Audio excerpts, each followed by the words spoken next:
A very good afternoon to everyone. To a very good afternoon to the sir, ma'am, and all the participants of the workshop. This is the second lecture of the day 3 of the workshop, and the lecture is going to be divided into two parts. The first session of the lecture will be delivered now, and the next session will happen on Thursday, which is day 4, second half, tomorrow. For the hands-on session, we have provided the link in the description box of this lecture and as well as in the chat box. I request all the participants to be ready with their laptops or desktops for the hands-on session.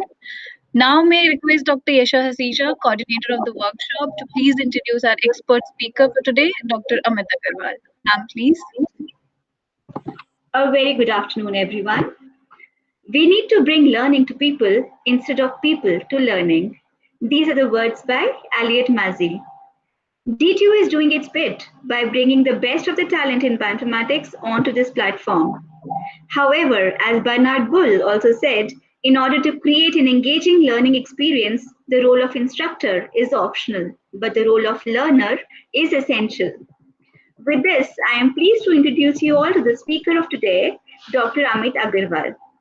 Dr. Amit's group combines optophysiological and advanced microscopy techniques, novel mouse genetic tools, single-cell gene transcript expression methodologies, and machine learning-based computational approaches to decipher cellular connectivity and molecular pathways by which neurons and glia interact, interconnect, and integrate in neural circuits. Dr. Agarwal received his PhD from Max Planck Institute of Experimental Medicine and George August University in Neuroscience in 2010. He then joined Johns Hopkins University as a postdoctoral fellow till 2016 and then continued there as a research associate. Dr. Agarwal is currently working as a group leader in Institute for Anatomy and Cell Biology, Heidelberg University. He has received many awards and honors through his career, including Shia and Heinz Schaller Research Group Leader Award, Heidelberg, Germany, Anuradha Rao Memorial Award, Cell Press Society for Neuroscience USA, and W. Barrywood Jr. Young Investigator Award, Johns Hopkins University, USA. He is also the editorial board member of Frontiers in Cellular Neuroscience, Matters Journal, and ad hoc reviewer, Journal of Neuroscience, Journal of Neuroscience Research, Molecular Medicine, Frontiers of Molecular Neuroscience, PLOS ONE, with various other memberships. Dr. Amit is also the recipient of the NAR-SAB Young Investigator Grant, Brain and Behavior Research Foundation USA, and research group funded by Shika and Heinz Schaller Foundation. With this, may I invite Dr. Agarwal to take over his session on imaging and analysis of cellular activity in brain. Dr. Amit, please.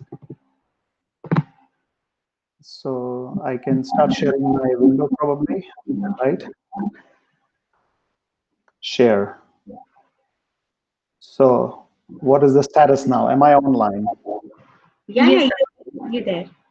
Perfect, great. Do you see my slides? Yes. Yes, we do. Please. Perfect.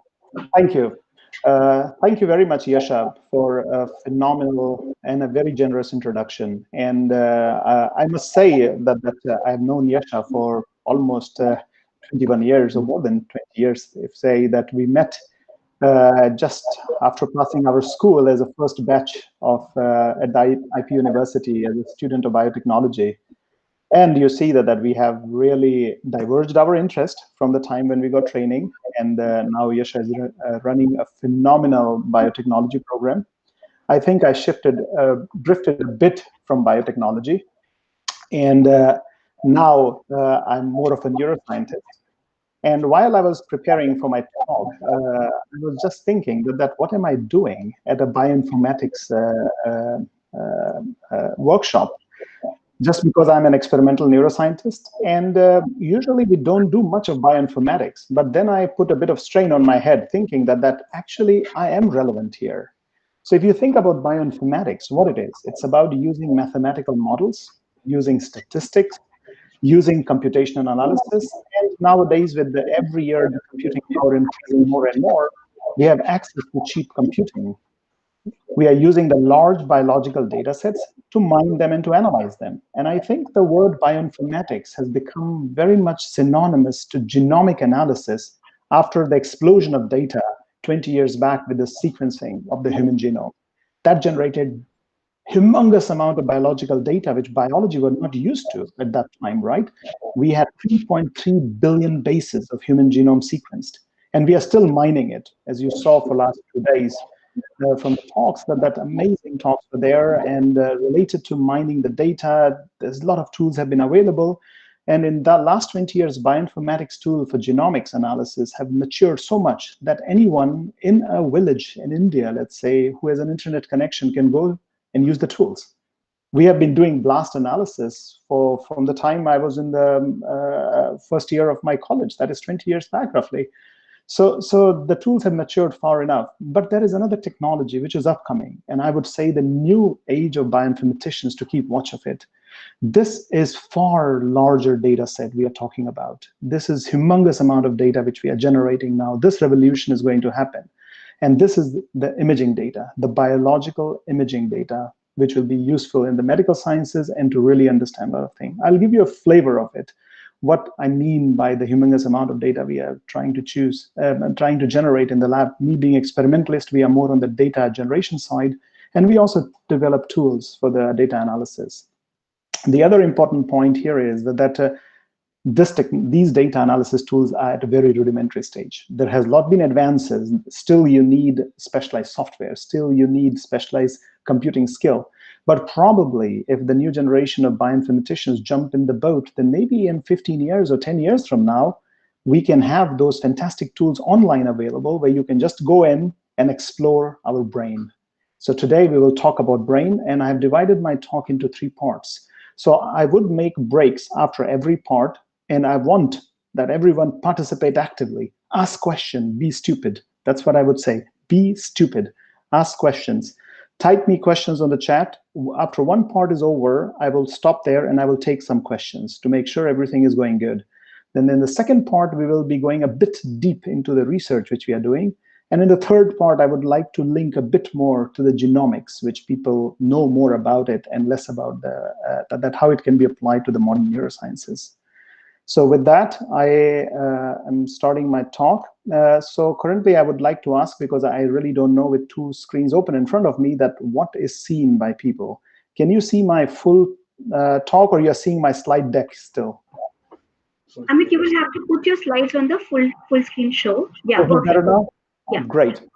So with that, we start. Let me see if I can hide this. No, I cannot hide that. So is my slide visible?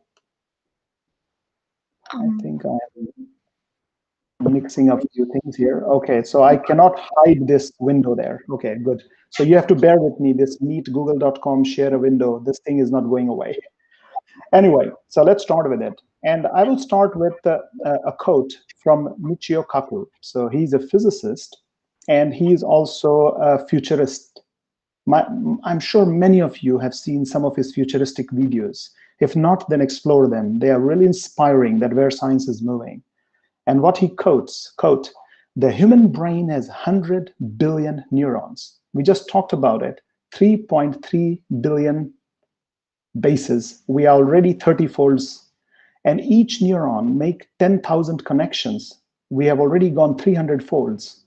Sitting on your shoulders, as we are talking now, is the most complicated object in the brain known in universe. And I would say, let's explore it together. And this is just half of the story. So the idea today is that I want to show you that what humongous amount of data we are sitting on, and what will be the major explosion for bioinformatics and bioimage analysis in coming 5 to 10 years. So with that, let's start with the mammalian brain in numbers. So this is human brain, and this is the brain which we have in our head there. It's roughly 3 pounds, so 1.5 kilograms. So in terms of our body mass, a very small mass of tissue, but it consumes 20% of our energy. So it's a very energy consuming organ. And then you see the brain of a monkey, which is very similar to our, and this is scaled, so brain of a mouse. And this is the brain which we study. So we study these tiny brains. We don't have access to this brain, to the technology what we use. Some yes, but most of the technology which we use in our laboratory is related to the mouse brain. So these are the brain here. And as I started, that we have 100 billion neurons, but I did not mention, and you don't find too much in the textbook, that there are 100 billion glial cells. So there are another 50% of the cell type. We just don't talk about it. And that means that half of our brain still remains untouched. We are just scratching the surface. So if you just combine the kind of connectivity we are talking about trillions of connectivity in our brain. Now, a lot of new connections are being formed as you're hearing this talk.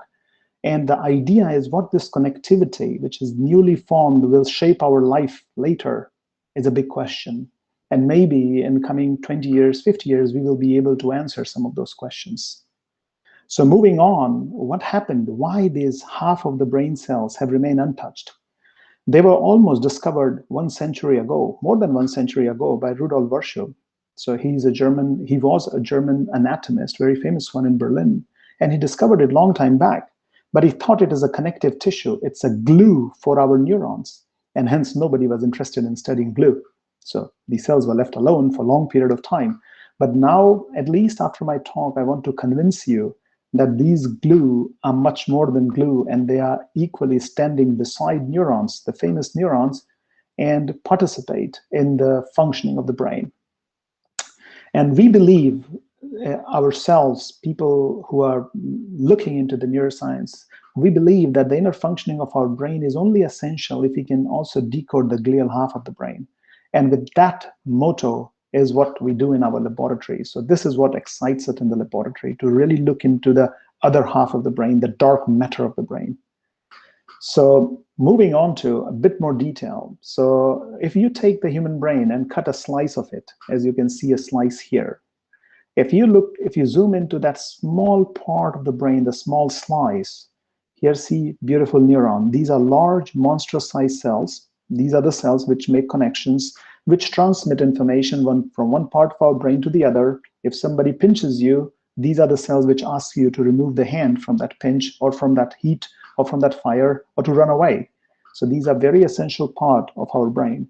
But then the other part of the brain, which is glial cells, also constitute variety of cells. So here you can see microglial cells. We will talk about some of these in a bit. But most of our today's talk will be focusing on astrocyte, one of the most abundant cell type in the brain. So these are the astrocytes here. These are microglia. Microglial cells are our immune cells. So whenever there is infection, whenever there is any outside attack to our body, to our brain, the microglial cells are the first responder. Astrocytes also help fight. These are the cells which are sticking close to our blood vessels. So these are the cells which are very important in our brain energetics. They take the glucose, which we generate after having a fantastic meal, cake, Coke, whatever you like. These are the cells which will take that glucose and will pass it to neurons and to the other cells. Then we have oligodendrocyte. So if we assume that neurons are the cells which are extending long wires, these are the cells which will form insulations over those wires. So these are the oligodendrocyte cells. This is also something very new. 50 years back, or maybe 70 years back, it was thought that neurons made their own insulation. So you already see that already 50 years back, we did not even know that there is a special type of cells which makes this insulation. And if this insulation is damaged, a lot of neurological disorders happens. And then you have other separate class of cells, which we will not go detail into. So now the thing is that, well, a lot of things have been known about neuron. So here we see that already 1913, so more than 100 years back, Ramon y Cajal, he was a Spanish neuroscientist, neuropathologist, neurophysiologist, and is known as the father of modern neuroscience. And he drew phenomenal images to extreme detail. So here you see these neurons in the human brain and these astrocytes making very close contact with these cells. So there was the idea that there is another class of cells, but we never knew what to do with them. And the part of the problem was that these cells are not as electrically active as neurons. I'll come to that later on. And even in the brain pathologies, you see that there is a destruction of these cell types. There are these cell types which are dividing, as you can see the dividing cell here. These are the cell types which are getting destroyed. So you see that there are very dynamic population of the cells. So things happen to them. They are there in the normal physiological level, but they are also there as a pathological level.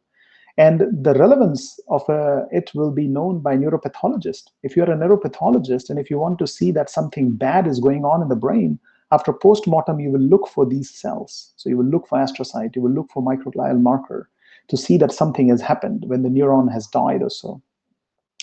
So coming that now, this is, as I said, that neuron constitute a very diverse form of cells, and they are electrically excitable. That means they work by sending electrical impulses, electricity, from one corner of the brain to the other corner of the brain.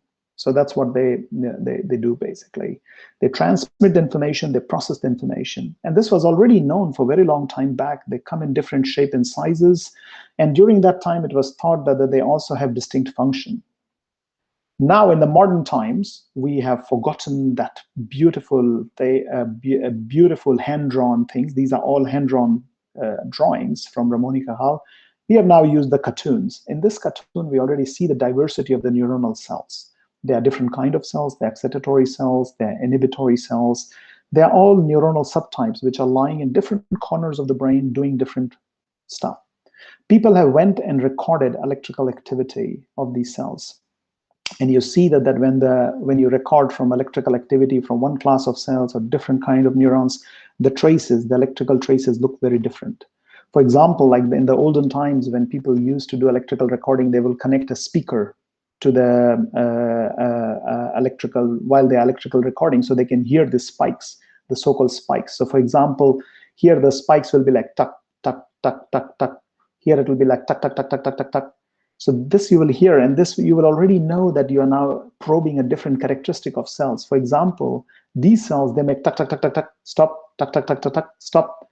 So these are the things which people knew about them, and that has really pushed the boundaries of neuroscience to more advanced level, and we knew a lot about them. And that's another reason that the glial cells got left behind, because they are not electrical excitable. You cannot go and record electricity from these cells. So as you say but these cells, as you can see here, again, long time back, it has been known that they make a beautiful morphological diversity is there. They are not as expansive, means they don't go very far distances like neurons do. In our body, if you are like, let's say, 2 meters tall, some of your axons, the wires which project by a single neuron, can be as long as 1.5 meters. That is not done by glial cells. So they are more local, but we don't understand anything about these cells. As you can see here, again, an astrocyte, which is very close contact with the blood vessel. And again, these are here some neurons. So you see that these cells are very complex, and just because the tools were not available, there were no tools available to probe these cells because they are not electrically excitable. There are other cell types about which we know a lot about it. It's our cardiomyocyte, the same cells which help us generate the rhythms in our body, in our heart. So these are electrical excitable cells, and a lot has been studied about these cells because we were very advanced in measuring electrical changes, right? From the start of the Industrial Revolution or so, we have done a lot of advances in electrical amplifiers or so, and hence it helped in moving the field of neuron sciences, if you want to call it.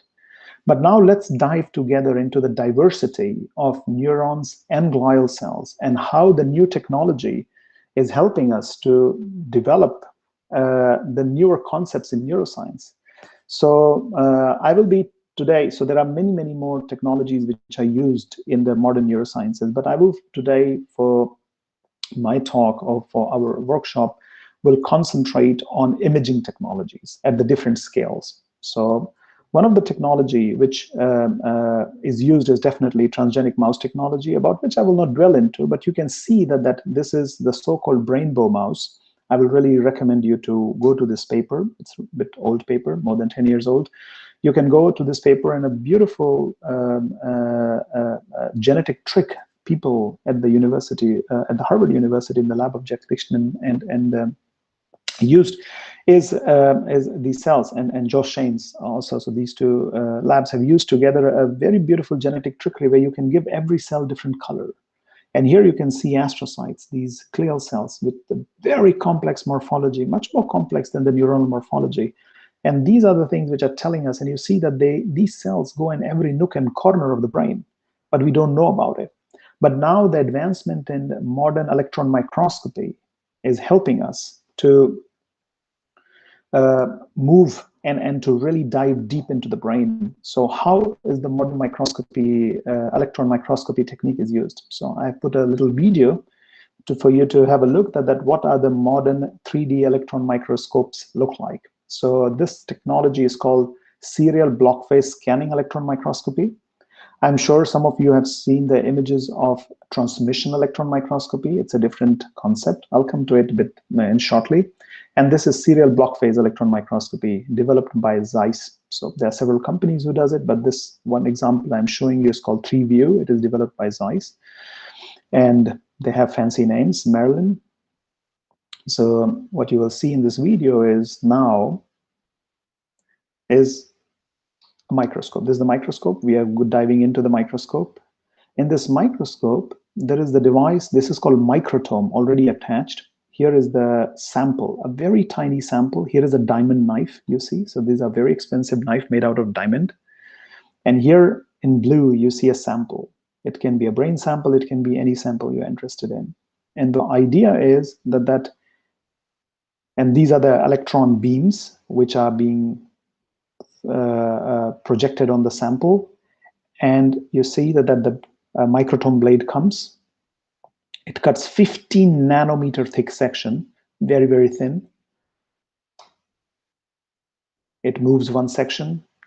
Electron beam comes, it scans point by point, and it is collecting the scattered electrons, not the transmitted electron, and hence it is scanning electron. In the scanning electron microscopy, you use the scattered electron and not the transmitted electron.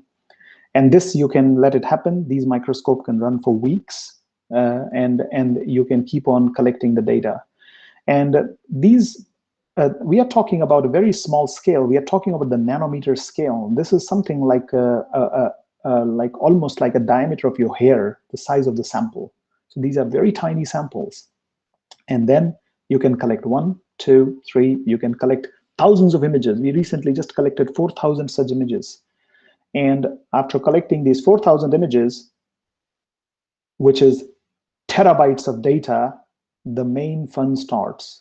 And the fun is to really understand what is going on. So I will give you an example that what kind of data is there and what can be done manually and where the automation comes in. And that's where I always say the next generation of bioinformaticians are required and should be enthusiastic about.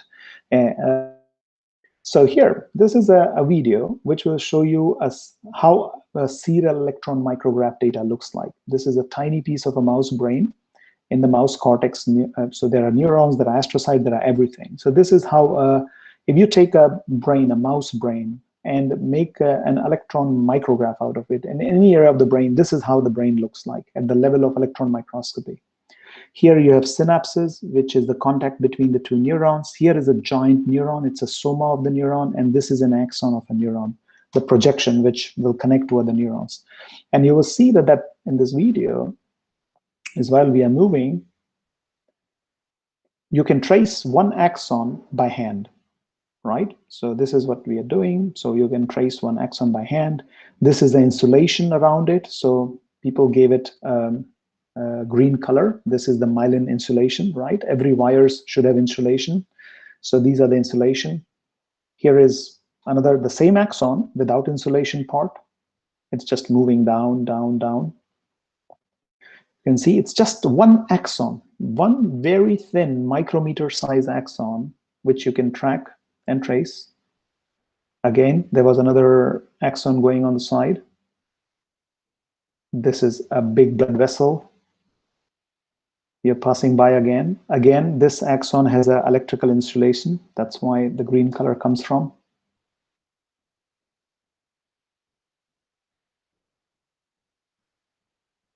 And that stops. And I can tell you from my experience is that this data, just to track this axon at that level, would have taken days and weeks. And this was just one axon.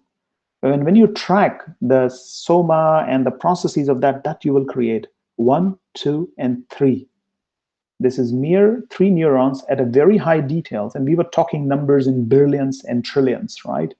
So now you see that the dream is that can we build, that's a futuristic dream, can we build a whole mouse brain at this resolution? That means we are talking about petabytes and exabytes of data and extreme computational power. And this cannot be done, such kind of tracking cannot be done manually.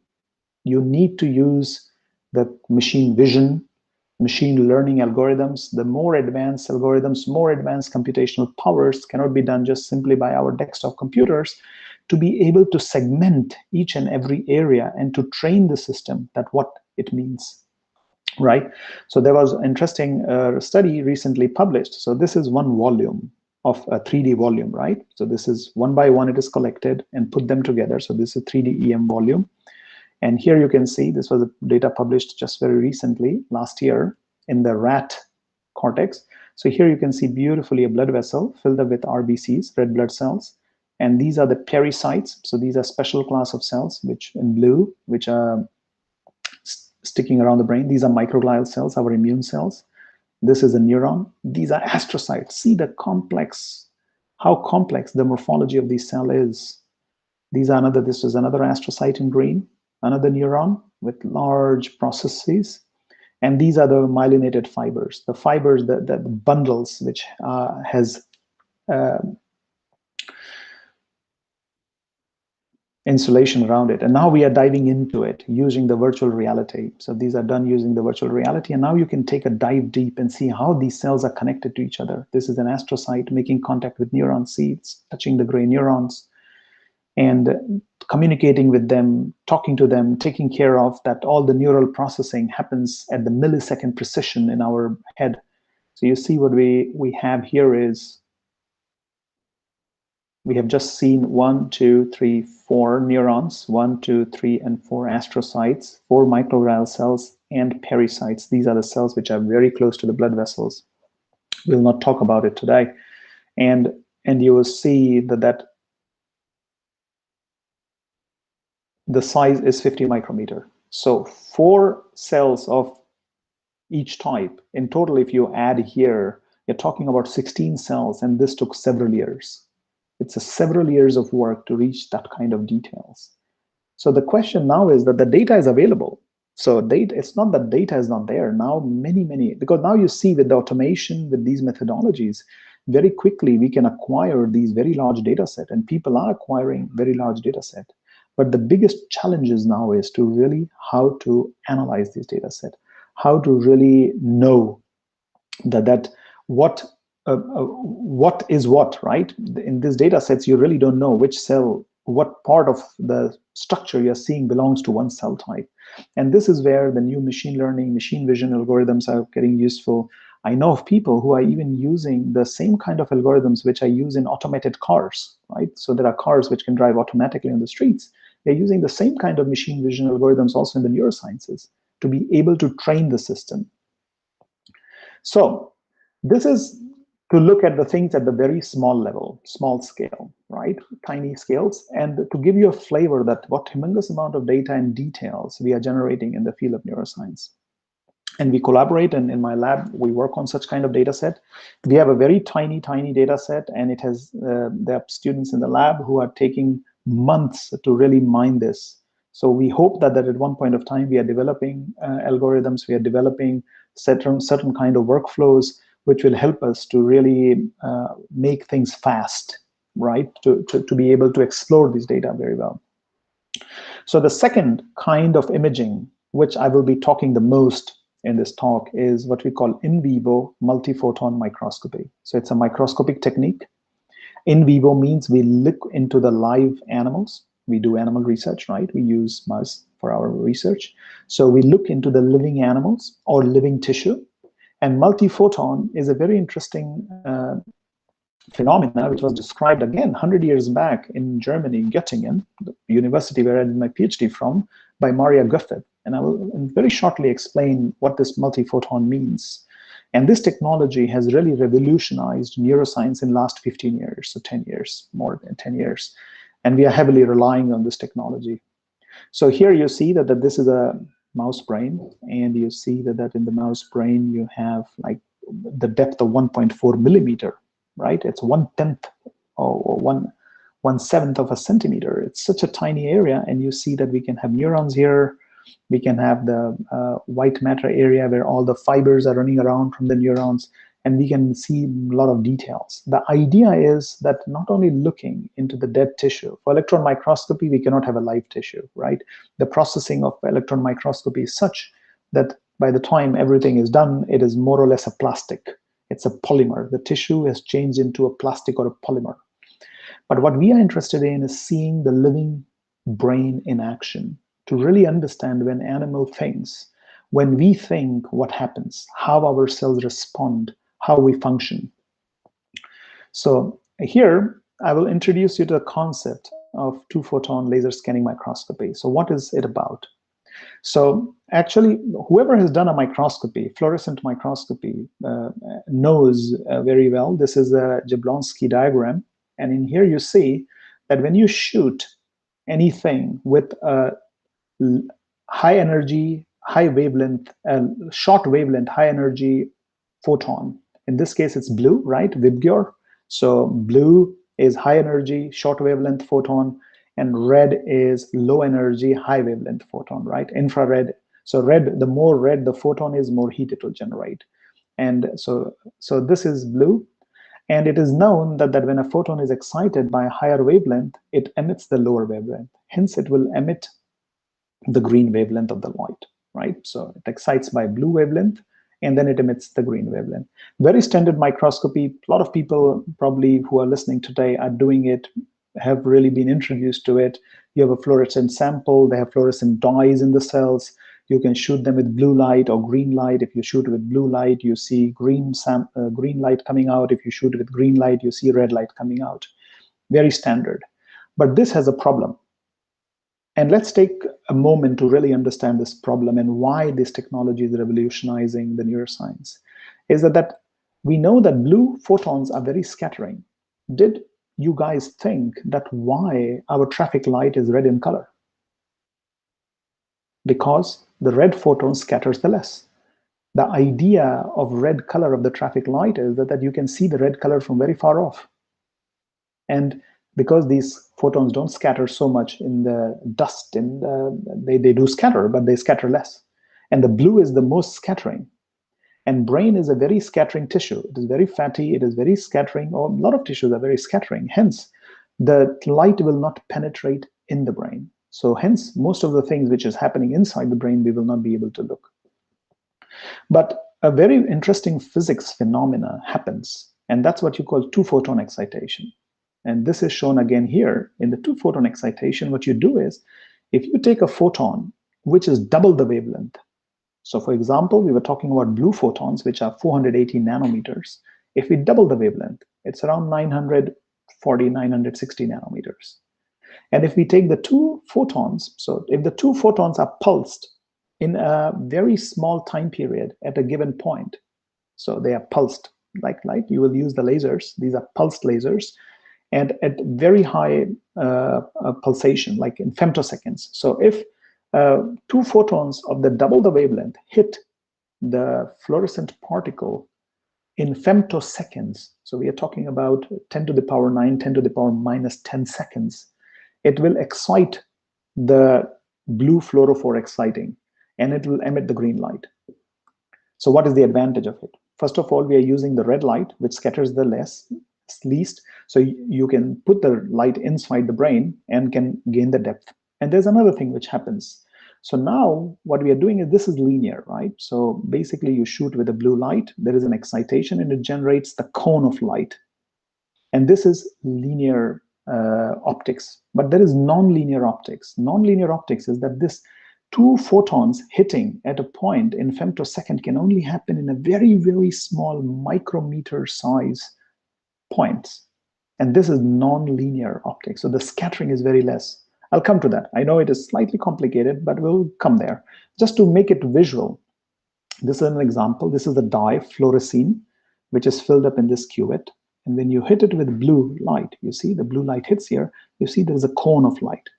So that everything above and around here is excited.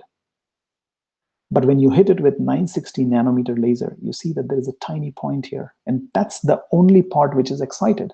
Hence, all the light which is coming out from that point.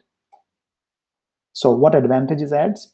Again, we go for another diagram here, that let's say if you use a glass, a material which does not scatter light, if you shoot a light of any color, it will go and it will meet at a focal point, at the focus point. But when you have a scattering tissue like brain, what will happen is that these lights will scatter, and then there will be no focal point there. And because of that scattering, what will happen is that the image will be blurred. You will not be able to see the details of the structure, the details of the activity which we want to see. But and this is, again, you can see that when so this is excitation. So already the excitation is scattered. But when the emission happens, so now the fluorescence, the fluorophore is activated, it is emitting the light. So when the emission happens, if there is a perfect medium which is transparent, you see that this emission is again non-scattered, and you can collect it by the objective lens. But what happens is when the tissue is scattering, it will not only scatter the ingoing light, but the outgoing light can be very variably scattered. Like here, you see that this is completely almost inverted. So you see that then collecting the light out of the tissue is almost impossible. So first of all, we cannot reach inside with the linear optics, and we cannot also collect the information using the linear optic principle. But if we use the non-linear optics of two-photon excitation, we can achieve magical imaging capabilities, which you will see. So for a main requirement for non-linear optics to work is two-photon laser. And that's why it is called two-photon laser scanning microscopy. So usually you have seen your laser pointers. These are continuous wave lasers. That means photons are continuously shot out, whether it's your blue laser, green laser, red laser. Red laser is very common. And the photon, they're not pulsed. But these are specially designed titanium sapphire crystal lasers, which generate pulse. And these pulse are at 80 megahertz. That means that the distance between the two photons is 12 nanoseconds. And if you see the width, here the full width half maxima is 100 femtosecond. And that is what we need, that we need to hit a fluorophore in 100 femtoseconds so that we can have this phenomena of two-photon. And it happens in a very small area. And hence we can use the two-photon microscopy. And here is the bandwidth. So the bandwidth is also, you can see that the lasers are very tight. They're tight between 10 nanometers. So the light which is coming out of these lasers are 10 nanometer width, means that they are very pure, they're collimated, they are very fast pulse, and this is the pulse train. So for example, if you see the excitation of GFP, I'll come to GFP here, the green color. Now, instead of getting excited at the lower wavelength, we can excite it at the higher wavelength, like 960 nanometers, and see the fluorescence coming out of GFP from the very deep tissue. And that is the technology what helps us to look into inside the living brain. So here you have GFP. Here you have, there are different fluorophores here. You have RFP, red fluorescent protein. This is a weird brownish color, but it is a yellow fluorescent protein. And this is the blue fluorescent protein. So you see that these are the different fluorescent proteins. We have colors you can excite using this very long wavelength. And actually, if you think about it, it defies the principles of optics, right? Optics says that when a photon is hit, always the photon which comes out is of the lower energy. And here we are hitting the photons of lower energy, and we are getting the photons out of the higher energy. So it's really defying physics if you think about it. But it's a beautiful quantum physics phenomena which happens and makes things visible for us. So very quickly, these microscopes are very complicated, a very expensive microscope. Many times you have to build it on yourself. We built recently for our lab. So here are the lasers. There is a pump laser and the titanium sapphire laser. You have the electro-optic modulators. There's a slight details just to give you a flavor of it. Those physics, those engineering students who might be listening, that what we are talking about, some of the biologists just enjoy that there is a complicated machinery available to look into the brain. And these are electro-optomodulators. You have a telescope because the beam which is coming out is point beam. We make it into a pencil beam. We call it beam expander. Once the beam goes inside, it is called beam scanner. So those people who do confocal microscopy, they know the beam scanners. These are the scanners which scan point by point. We scan it, we look into the tissue, the light comes out, and we detect it. So basically, the main fundamental principle of the multiphoton microscopy is here, the laser, and some of these components here, like Pockels cells or electro-optic modulators. and also the beam scanners. And this is another very advanced technology which was developed by Hamamatsu. These are called photomultiplier tubes. These are gallium arsenide phosphate sensors, which are very sensitive. They can really see very tiny like amount of photons which are coming out of your samples to make it possible. So let's say this is how the microscope looks like in cartoon. When you want to build it, you can get the kits, you can buy all the parts to build the microscope. It took us more than a week to do that. Once we did it, this is how the microscope looks like. So everything is packed, the light path is packed, a lot of things happen in these boxes. Here is one of the titanium sapphire laser, and here is the microscope. So once it is built, it does look a bit like a microscope, but you cannot look through it. So that's why you don't have an eyepiece. You don't want to poke your eyes into the red lasers. It can really burn our retina and make us blind. So once this microscope is there, then what can we do with it? And how can we look inside the brain? So to look inside the brain, we make brain windows. So what we do is that we take mouse. Here, mice, people have used fish, mouse, monkeys also has been used recently, but not human being for good. So here, what we do is we cut a small piece of the skull of the brain, not of the brain, but the skull on which the brain is residing, and we transplant the cover glass. You can make a little hole there so that you can poke electrodes or fill the cell, or you can even just cover it up all. So this is what we do. These are chronic cranial windows. So these are the windows which can be implanted. It's a surgical skill you need to gain. So all the medical doctors who are interested in it, these are really place for you to really try your surgical skills. So we got 2 millimeter by 2 millimeter size windows of the skull. We remove that skull surgically and we implant the cover glass. And these cover glasses are very finely cut glass, which are placed in place of the skull, put together with the dental cement. And now you have made a little window here. You let the mouse to recover from the surgeries 2-3 weeks. Mouse is good, everything is happy, but now we have a window. And through this window, we can use the multiphoton microscopy to look inside the brain. And you will see that this was really unachievable and not thought about. Just 2 decades back, the technology has advanced so much that now we can, on the regular basis, on the daily basis, use this technology. So what happens? You can look in the living mouse brain, the neurons here, and we will come to the glial cells too. So these are the neurons. They are projecting up, down, they project in all corners. There are different layers of the cortex. I will not go too much detail in there. So these are the depth we are talking about. And this was really big advance already 2005. So the other thing which helped, and I'm sure most of the people have heard about green fluorescent protein. So I will not bore you a lot, but I will tell you what green fluorescent protein makes possible for us now. So this is green fluorescent protein. It's coming from an aquatic animal, jellyfish. And this protein, when you shoot it with blue light, it emits the green light. So that's what you see. It's green fluorescent protein. It is the cells tolerate it. People have expressed an entire rabbit or entire fruit fly or entire mouse or fish or even plants, cells, tissue, even beautiful cell. This is a neuron, beautiful neurons in our cerebellum, and even little worms. This is C. elegans. So it has been expressed in different organisms. By now, almost all lab using in the biological sciences would have used GFP at one point of their life. And this is a fantastic molecule, not only because it can be expressed by cell, but you can express it in a specific cell type. Using the knowledge what molecular biology and biochemistry has been collecting it for the last 50 years, promoters and genetic engineering technologies, now we can bring them all together to look into the windows of the brain.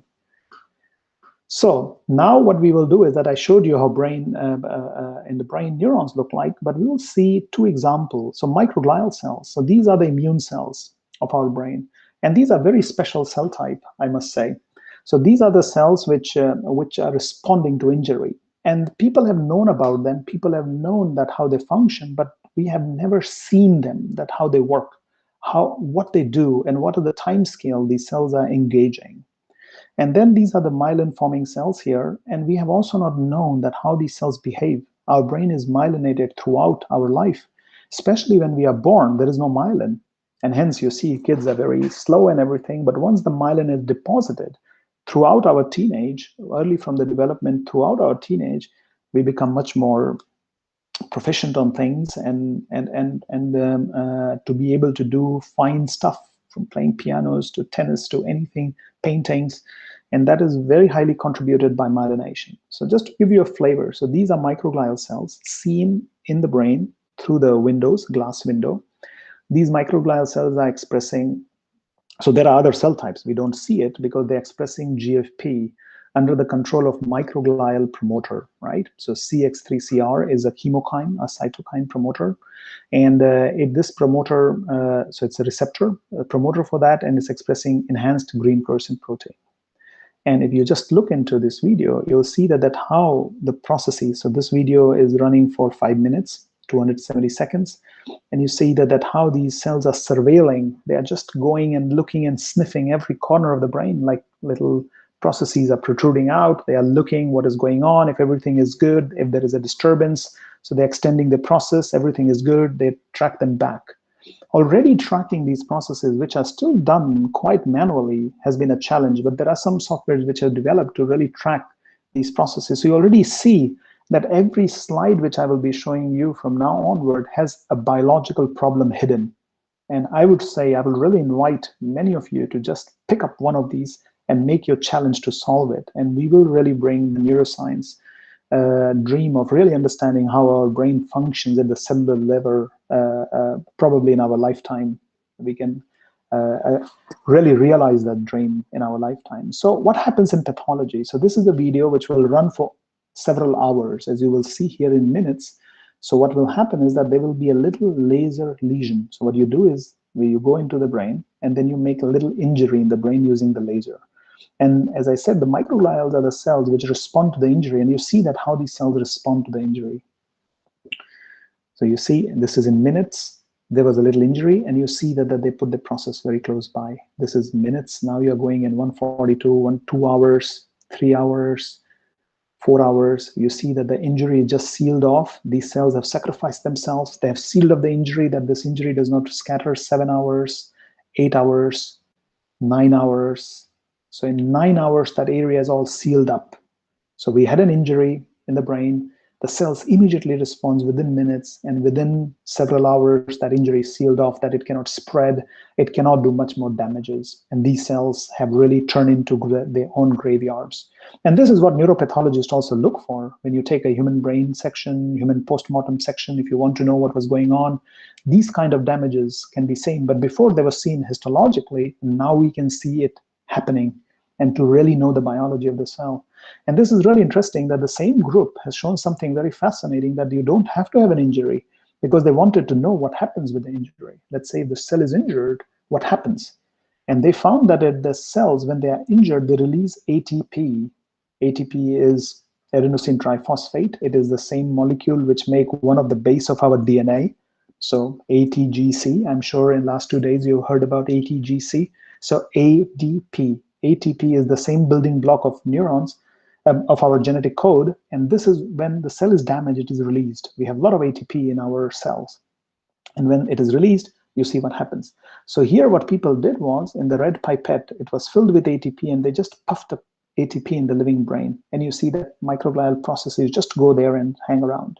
So this mechanism of what is a responder can only be done by these kind of experiments now in the living animals, that you can go, you puff ATP, and you see that they just go and ball around.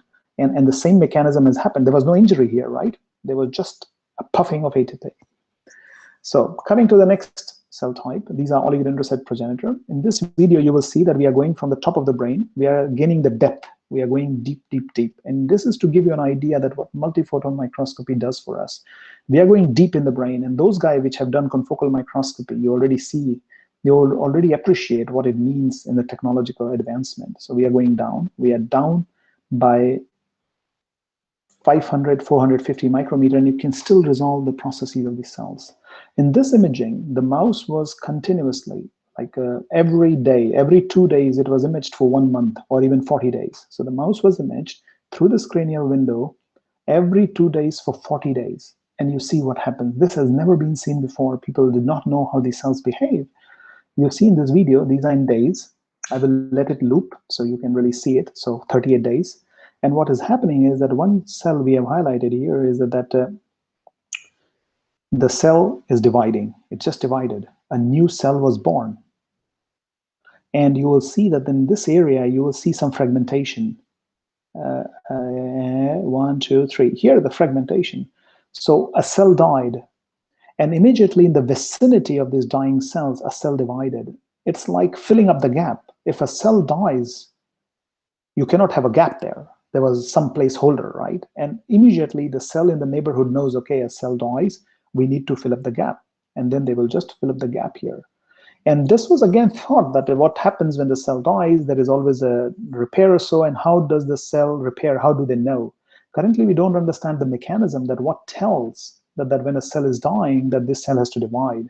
And also when we need more myelin, more insulation to be made, more function, more things have to be added, you see that there are a pool of stem cells, like cells, which can really divide and produce and fill up that gap, basically.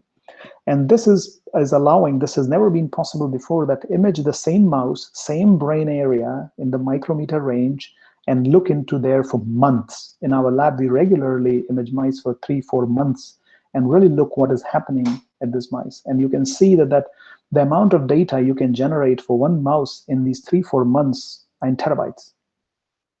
So we are talking about humongous amount of data now individual laboratories are generating, which are even surpassing the data which has been generated by just genome sequencing.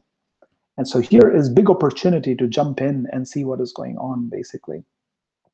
So coming to the thing is that I said activity. Till now, I have been showing you the structure. I showed you the nanostructures, the structures which are very tiny at the nanometer level using electron microscopy. I showed you the microstructure, the cellular level resolution, 50 or 100 nanometers, micrometer structures. These are which constitute our cells. But we want to see brain in action. We just don't want to see the structure of the brain. Many people are thinking, Amit, why do you need this? You can take the brain, cut it with the normal histological method, and construct these cells. Yes, people are doing it, and we are getting phenomenal result. We want to see the activity. And this advancement is very recent. This advancement is as advanced as last 10 years. Now, the real advancement have come, let's say, in last 5-6 years. And these are the special sensors. It's a very, I'd say, simple, but a very innovative idea, which was developed by Takahiro Nagai in Japan. And what they did was they thought that, well, GFP is beautiful protein. It can be expressed in the cells. It is green in fluorescent. People know a lot about it. So can we now change the GFP into activity sensor? So they thought of that can we now, and when a cell is active, any cell in our body, when it is active, when it is doing something, it uses calcium ions for this activity. So calcium is very central to our calcium activation. Calcium is second messenger. It can be involved. So when our heart is pumping, when our heart is beating, it depends on these calcium waves. If these calcium waves are gone, we are dead. These calciums are involved in small little interactions, even with the interaction with the viruses, interaction with the bacterial cells, and cell-to-cell interaction. So it's very central. And the idea was that can they take this GFP and make into a calcium sensor? And that's exactly what they did. So what they did was they took GFP, it's like a cylindrical structure, and cut it into 2 pieces. And they put the head and tail of GFP together.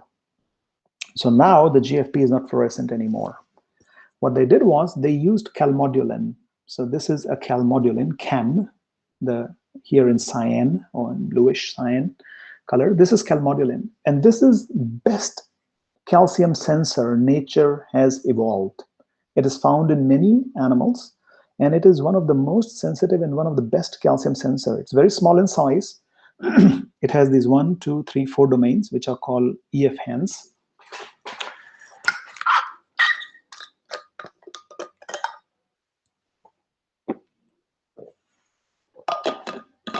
And they are very effective in binding calcium. When they bind calcium, there is a conformation change. And this change in conformation is like a lock and key mechanism, that when calcium binds, there's a change in conformation, but there are certain kind of peptides, proteins, which can go and interact with this newly formed cavity, if you want to call it. And this is M13 peptide. It's a synthetic peptide. It's 13 amino acid peptide coming from, I think, myosin heavy chain or light chain. And this peptide goes and interacts with the calmodulin. So what happens is that now the unstructured GFP in the presence of calcium will become structured and emit fluorescence. Does it work? Yes, of course. Otherwise, I will not be telling about it. It's a very ingenious idea to convert GFP by using the protein engineering, site-directed mutagenesis, protein evolution, amazing amount of biochemical technologies which have been developed to generate this sensor. So just to make life easy to understand in a cartoon, this is a circularly permitted GFP, you call it, so CPGFP, so because you have taken the head and tail of the GFP together. Here you have calmodulin, so 1, 2, 3, 4 EF hands of calmodulin, and 4 calcium ion binds. When they bind, the M13 can come together, and the molecule or this sensor shows the fluorescence. And this can go in and out. When calcium is gone, it is open again. When calcium comes up, it is closed. More fluorescence, calcium gone, fluorescence gone, calcium come in, fluorescence in. And hence, the idea was that if neurons are firing, if the brain cells are talking to each other, we should be able to see it in the living animals. And this is exactly what people did at the Genelia Research Campus in the United States, that they imaged the whole brain of a fish. So this is a zebrafish, beautiful fish, which is in the pond, very, very well-used model organism in biology. So these are zebrafishes. They're very tiny. They are not bigger than one small finger. They're tiny fish. And these fishes, the idea of using this is that they have tiny brains. If the fish is small, the brain is small, and hence you can see the entire brain. So this is the entire brain of a zebrafish. So here is the nose part of the brain, olfactory bulbs. Here is the main part of the brain, and here you have the midbrain, and here the spinal cord. So you see the entire brain in one section here. And what happens is that the zebrafish are fixed under the microscope, so they are fixed under the microscope by head, but they can move the tails and fins, and they can respond, and they are still awake. And this is what happens. It's almost like fire going on in the brain. So you can see that there are a lot of these flashes going on in the brain every time, all the time, when the fish is sitting. I don't know what happens to the fish here. Maybe fish was thinking, there was a large bulge of fire going on. A lot of cells are exploring. Maybe it saw something interesting. Maybe it flipped the tail. And again, the cells are responding. So you see that even when you think you're not doing anything, your brain is firing fireworks. And what does it mean? We can now have a capability of combining these innovative calcium sensors, these multiphoton microscopy techniques, these cranial window formation surgeries, these beautiful methodologies of imaging, which has all come together and put together over years. We can see that. And now the question is to decode what this means, what this activity means for our behavior, what this activity mean for in a pathology, in neurodegenerative disorders, how this activity can change and can lead ourselves towards certain neurological disorders. And this is what needs to be mined. And this is where, again, the coming 10, 20 years of bioinformatics should focus also. So genomics is fantastic, but this is the new field. So if you're thinking about being a bioinformatician, think about image processing. This is the mouse brain. So here is the, so you can see that mouse brain, this is the largest brain area imaged. And in this neuron, this was done in the lab of Mark Schnitzer at the Stanford University. They have imaged 1 million neurons in the living animal at the same time. You see here again, this is the mouse brain, which regulates the motor function. When the mouse is moving around, this is somatosensory cortex. When the mouse touches something, feels something with the whiskers or so, this is auditory cortex, gets activated when mouse hears something, and this is the visual cortex, which when mouse sees something. So you see that it's encompassing very large area of the brain. And now you see these are the blood vessels, which you see very nicely, and you see little twinkles happening all over the brain. So these are like millions of neurons which are firing in the brain. The mouse is just sitting there, probably lightly anesthetized, so that it does not move so much. You don't want, you see that the brain is not moving so much. And you can image this activity. Just to zoom in, so I zoomed in a little part of the, so I just zoomed in this part here. And again, zoomed in little part to show you that what kind of activity is going on. You can see the blood vessels, the blood cells are running around time to time. These are the RBCs which are running around in the blood vessel. And then you see that these are the neurons which are blinking. And the idea is, what are these neurons doing? What it is telling the brain? What is happening? What does it mean? Are there neurons which are blinking together? Are there neurons which are blinking out of phase? There's a lot of questions you can ask once we are able to use the mathematical tools to really mine out what this activity means. We can ask the mouse to perform a task and see if certain class of neurons activate. We can block the activity of the neuron and see whether the mouse forgets. You can dream about a humongous amount of experiments. So these are the things which is happening with the neurons. You see that the neuroscience, we knew a lot about neurons, and a lot of things are going around on the neurons. But what about the other half of the brain we call the astrocytes, the cells which don't fire? We did not know a lot about it. Now these technologies are making a big change to really how the understanding of neuroscience goes.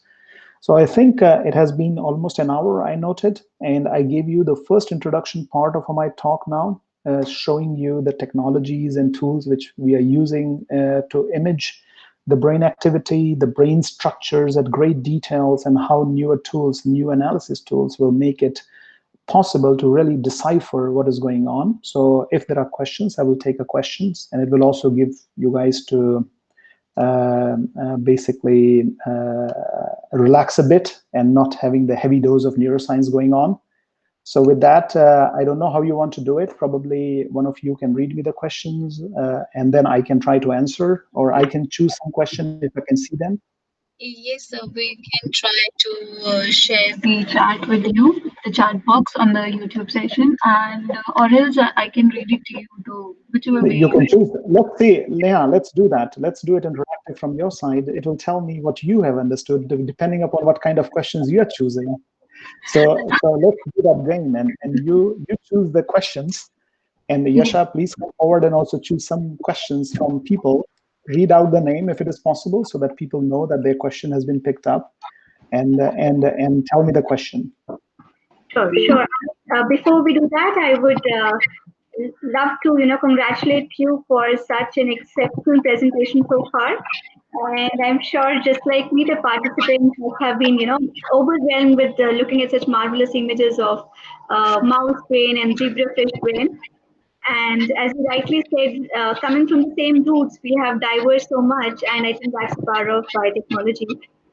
But I think that what brings us again together, right? We came from the same road, we diverged, and again in the same place, we are giving in the same forum talk related to bioinformatics. You are mining genomes, and I'm mining the brain, the universe of the brain, right? We all mining something. Absolutely, absolutely. And Amit, if you can see, I have shared a link with you of YouTube. If you can just in the chat box here.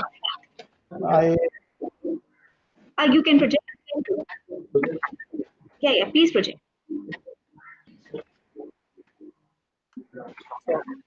So you are mining genomes, and I'm mining the brain, the universe of the brain, right? We all mining something. And Amit, if you can see, I have shared a link with you of YouTube. In the chat box here. Okay, let me see. There are a lot of things happening currently. You can project.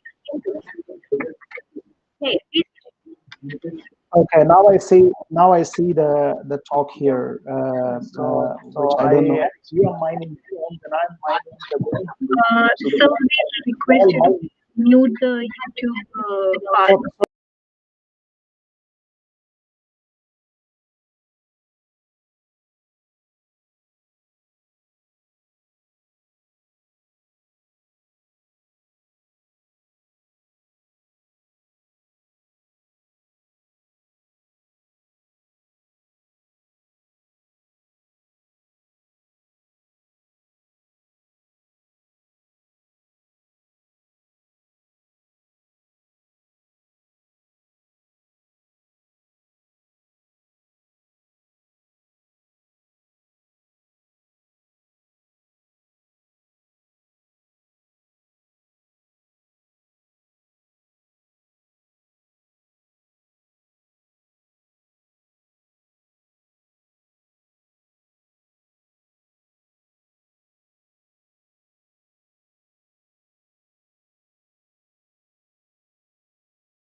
YouTube there.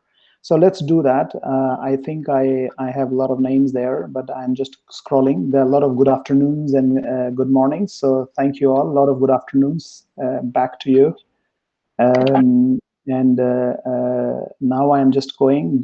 Okay, great. So I have a question. Let me pick up a first question to get started. So everyone can hear me, right? Yes, sir. Great, perfect. So I start a question from Deepthi579. I don't know the name, probably. Well, Deepthi, hello. I hear the question is, does neuroplasticity really measurable? If yes, why cannot be used for Alzheimer's disease? It's a very, very good question. The first part is how to define neuroplasticity. What is plasticity, right? Plastic, right? If you look at the word plastic, one thing come to our mind or your mind or my mind is that it is malleable, right? You can deform it, you can reform it. And that's what the idea is, that our brain is plastic. It's not made out of plastic, but it can be changed, right? I hope if you like my talk, if you understand what is going on there, it will change your brain forever, right? And that is the biggest strength we have because of the language, that we can really change our brain in minutes and seconds. And this is neuroplasticity. And of course, this is our ultimate dream, is that to train animals and during the behavior, when the behavior is happening, and to see this thing happening in front of our eyes. And people are doing already, and people start seeing things, that when mice are learning certain tasks, certain connections are being formed. And if you disrupt that connections, let's say, for example, memory and learning, then you will see that memory has not formed. And this is the power which we are gaining because of this technology, because you see that through these windows, you just cannot see things only, you can also manipulate things. Today's talk, I kept it away from manipulation. So I'm not talking about how to manipulate the activity. That will require another 2 hours of lectures of activity manipulation. So currently the idea is, if we can record, we can manipulate. If you can go inside a house as a guest, you can go as a thief also, right? So that's the same thing going on. So yes, the question is, yes, neuroplasticity. And if we understand that what are the plastic problems, plasticity related issues, then of course, maybe at one point of time, when our age is increasing, we are now more and more people are living till 80 or 85 or 90, maybe we'll be able to help them to not have dementias and in Alzheimer's disease, as you asked for. Okay, so here is aluminum iron, a very strong name. Hello, aluminum iron. Your question is, I cannot understand double photon phenomena, two photon phenomena. Let's assume it very simply. I don't want to dwell too much on it. Very simply, I would say that in two photon phenomena is that you are trying to see things with longer wavelength. And so basically, if you want to see something green in color, you have to shine a blue light. Then you will see green color. Right? If you have gone to discos with the fluorescent T-shirt, and if you wear a very nice white T-shirt, and if there's a blue light flashing, you will be coming out very well out, right? So when you shoot with blue light, you see the green light coming out. And the blue light has a problem. It's very scattering. It does not go that far. Do an experiment yourself. Go and buy a laser pointer, which is blue in color, a green in color, and a red in color. Stand in your seminar room or in your home very far off, as far as you can, and try to shoot that light on the wall. And you will see that you will see beautiful red light, green light also, but very faint blue light at the distance. This because most of the photons have scattered. And brain is a very scattering tissue, so we need new methodologies to really look into it. So this is just very simply put. I already tried to simplify. Maybe I'll try to simplify a bit more. There's another question by Vikas Prasad saying, excellent analysis regarding image and cell tracking. Thank you for that. Well, there is excellent thing, and I think we need excellent people like you who are ready to take a plunge for data analysis. We are just scratching the surface. It's almost like if you are doing any genomic analysis, that you are in year 2002, 2003, when you are dosed with 3.3 billion bases, and you don't know what to do about it. And now you can very simply use the modern tools, and with few clicks on NCBI, on different portals, you can really start mining the genomes from different animals. So I think we are still baby in these technologies to take. Amazing science skills and brain resolution, optogenetic tools, epilepsy research possibility. So there is a question from Minakshi Sundari. She asked about optogenetic tools and epilepsy research. Of course, optogenetic tools are the tools which are used. So what is optogenetics? So you're using combining optical methodologies and genetics to see it. So you saw a very fine example of optogenetics where you're using the genetic approach to express calcium sensors and use the optical methodologies to see it. But the optogenetics is more commonly used for manipulating the brain circuits. So you can go and express channel rhodopsin. You have different kind of opsins where you can modulate the activity. There is another word, if you are interested, Meenakshi, to look for chemogenetics. So there you're using chemistry with the genetics. So there are a lot of innovative, and there is even a magnetogenetics where people are using magnetism with genetics. So this field is just exploding. And yes, the optogenetic methodologies can be used for epilepsy research, and people are using, several groups are using to really manipulate the epileptic activity. Can you please share some links to learn ITK-SNAP? Sorry, I did not understand this, Priyanka Panigrahi. And I think there are more talks coming there, more thing. I take another talk from Vikas Prasad saying, hello, sir, being accustomed to image and MATLAB for image analysis. You mentioned about machine version and data mining technique. Please, can you elaborate on this for beginners? Vikas, very good question. Some of the things which we will be demoing tomorrow. So please come over that how we are using ImageJ MATLAB analysis to really dive into this. I have an excellent engineering master student, Khalil Al-Hassay. So he will be tomorrow working with me to really show you hands-on that how we are using these data with more analytical tools, right? Currently, it's not click and go. You have to write codes. So we will be combining this, and probably you will get a flavor tomorrow. There is another question coming on from Raj Kumar. Sir, how imaging is playing a key role in understanding Parkinson? Again, you can look for any disease. It's really helping us to understand what cells are dying, how different kind of neurons are acting, how the plasticity, the structural plasticity happens there. And there is a question about conscious and subconsciousness. I think, Dipti, we should take this question later on, because consciousness is a thing which you can talk about it whole day. So we leave it away for now. And Meenakshi, so we are not specialized in using MRI analysis. There are a lot of tools already for MRI analysis being developed. So I definitely will not be the best person to answer for the MRI analytical images. But again, there are lots and lots of tools. I think in terms of image analysis, MRI analysis is quite advanced. And probably tomorrow, maybe Khalil can elaborate, maybe tell one or two things about MRI analysis. But I think we don't use it, so we will not be the best person to coach you in the MRI analysis.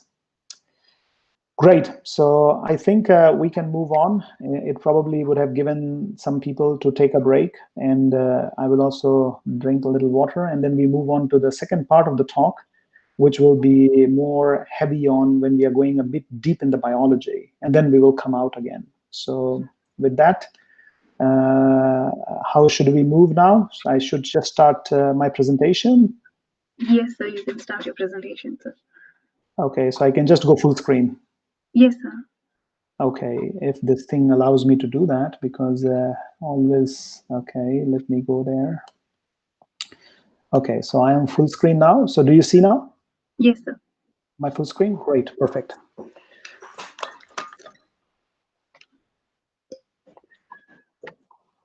Okay, so we talked a lot about neurons, right? And I started with other half of the brain, so astrocytes. And now we will be talking a bit about astrocytes. And to give you a flavor that how little is known about it and what we are doing in my own lab here at the Heidelberg University, there are several other labs which are working at the frontiers of really understanding this other half of the brain. So these beautiful looking cells, red, blue, green colors, they are almost like, I funnily call them like carpets of our cell. They are every nook and corner. They touch each and every cell in our brain. So they are fascinating type of cells. They are called star cells, astro star site cells. So they are called star cells because when they were first seen, they were thought like they look like stars. This is a high resolution image of an astrocyte. You see that they are very elaborate. They make these very fine things. So if you see, I think it will be one of the most difficult cell type if you want to make a wire diagram of this cell, because they are so fine. They become like a mesh at really end of it. So starting with astrocytes, so we already saw that the neurons make these protrusions. They have these spines by which they talk to each other, and this is an astrocyte which communicate with the neurons. They touch neurons through calcium signaling. So these red blobs are calcium signaling, right? So in this area, if we zoom in a bit, then this is what happens in this area. So we are talking at the nano level. You have a presynapse, the talking cell, the cell which is going to tell you something. It's a presynapse. It will release neurotransmitters. One of the very common neurotransmitter in our brain, or major neurotransmitter, is glutamate. The inhibitory one is, let me choose the laser pointer, is GABA. So you see that they are neurotransmitters which are packaged in synaptic vesicles. And then you have these the postsynaptic neuron, you call it. So these are the cells which will listen what is going on. So it's a postsynapse with all kind of receptors ready to listen what the first cell has to say. So this cell will talk something through the language of release of neurotransmitter, and these cells will listen. And these are the astrocyte processes, which are so close to the synapse. So they can hear each and everything, each and every synapse they are talking to. Just to give you an impression of connectivity we are talking about, is that one cell, one astrocyte in our brain can contact 1 million of these synapses, one cell. And I just told you that these numbers are in billion. So if you multiply some billion with some million, you know we will not be able to even count the number of zeros we are talking about. So that is the complexity of brain sciences we are talking about, that this connectivity, what this connectivity means, and how they can be involved at the very minute things which we just take for granted, right? You went to a fantastic patisserie restaurant where you had your very good cake or your pastry, you enjoyed it, and maybe you went with someone special, and you will remember that moment.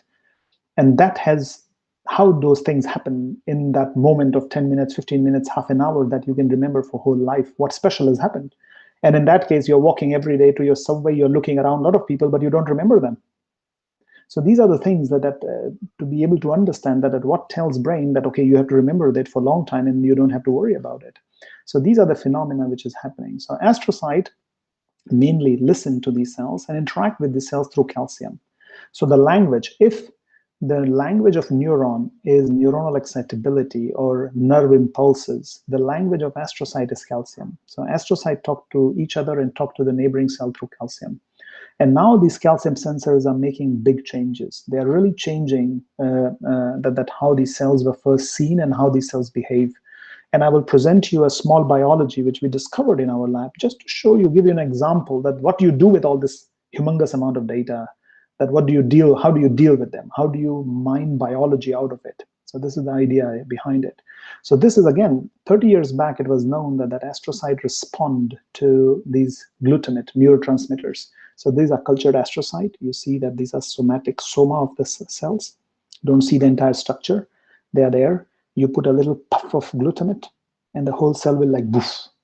And this is by imaging calcium using the synthetic dyes. So fluo3 is a synthetic dye. It's a chemical dye.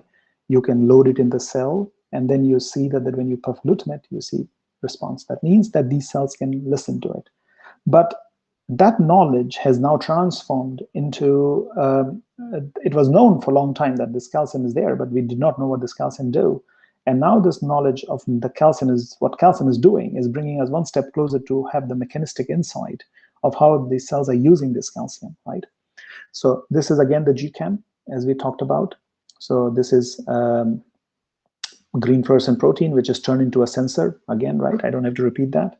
What we did was that we generated a mouse line, and we used the Cree-Loxp based of genetic engineering. So now I'm taking a bit of liberty to go a bit slightly more advanced here, just for those people who are really interested in neuroscience to really get a bit more of flavor of that. What can you do now in advanced neurosciences? So this is Cree-Loxp based system of genetic engineering, where you can, in a cell type specific manner, remove or activate a gene.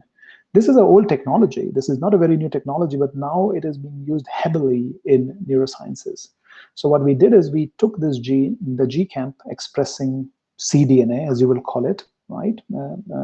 Or GCAMP genetic code. and we put it under the actin promoter, which is the promoter which is active in all cell types, and we put these stopper sequence. So basically, when the sequence is sitting here between the blue, you don't have to know the detail, but whatever is sitting in between these blue triangles, if it is in there, GCamp cannot be made. So hence there will be nothing made. No protein is made, everything is okay. But what you can do is now, this is a mouse line. This is a mice, transgenic mice, which has this capability to express GCamp in a cell type specific manner. When you cross this mouse line with a mouse line which expresses CRE, it's a cyclic recombinase. It comes from virus, a bacteriophage, a virus. When you express CRE, then what will happen here is that in this mouse line, only astrocytes will express CRE. And hence, anything in between these triangles will be removed by CRE, and the cell will start expressing it. I have a little GIF video here to show how the CRE works. So what you will see is that this is the CRE recombinase enzyme. You see here in blue, in yellow, and the two red ends were the LOXP site, these blue colored triangles. The CRE binds it, bring it together, and excise that DNA. So I will let this animation go once again forward, that you'll see that what happens. So these are the CRE molecules, which will go and bind that yellow, the blue triangle. And hence, when they are close to each other, they would like to dimerize, or I should say more tetramerize, and then they will cut. So one blue triangle will go with the excised part of the DNA, which will be lost, and one blue triangle will remain in the genome. And hence, when you remove this part, the GCamp can be expressed. And this is exactly what happens. So this is basically a section of a mouse brain, one mouse brain cut section. And you see little dots, points here. And this one point is one cell. And these are astrocytes because we have genetically labeled them. So in a mouse brain, we are labeling these astrocytes. And now we can use all kind of methodology to really understand what is happening.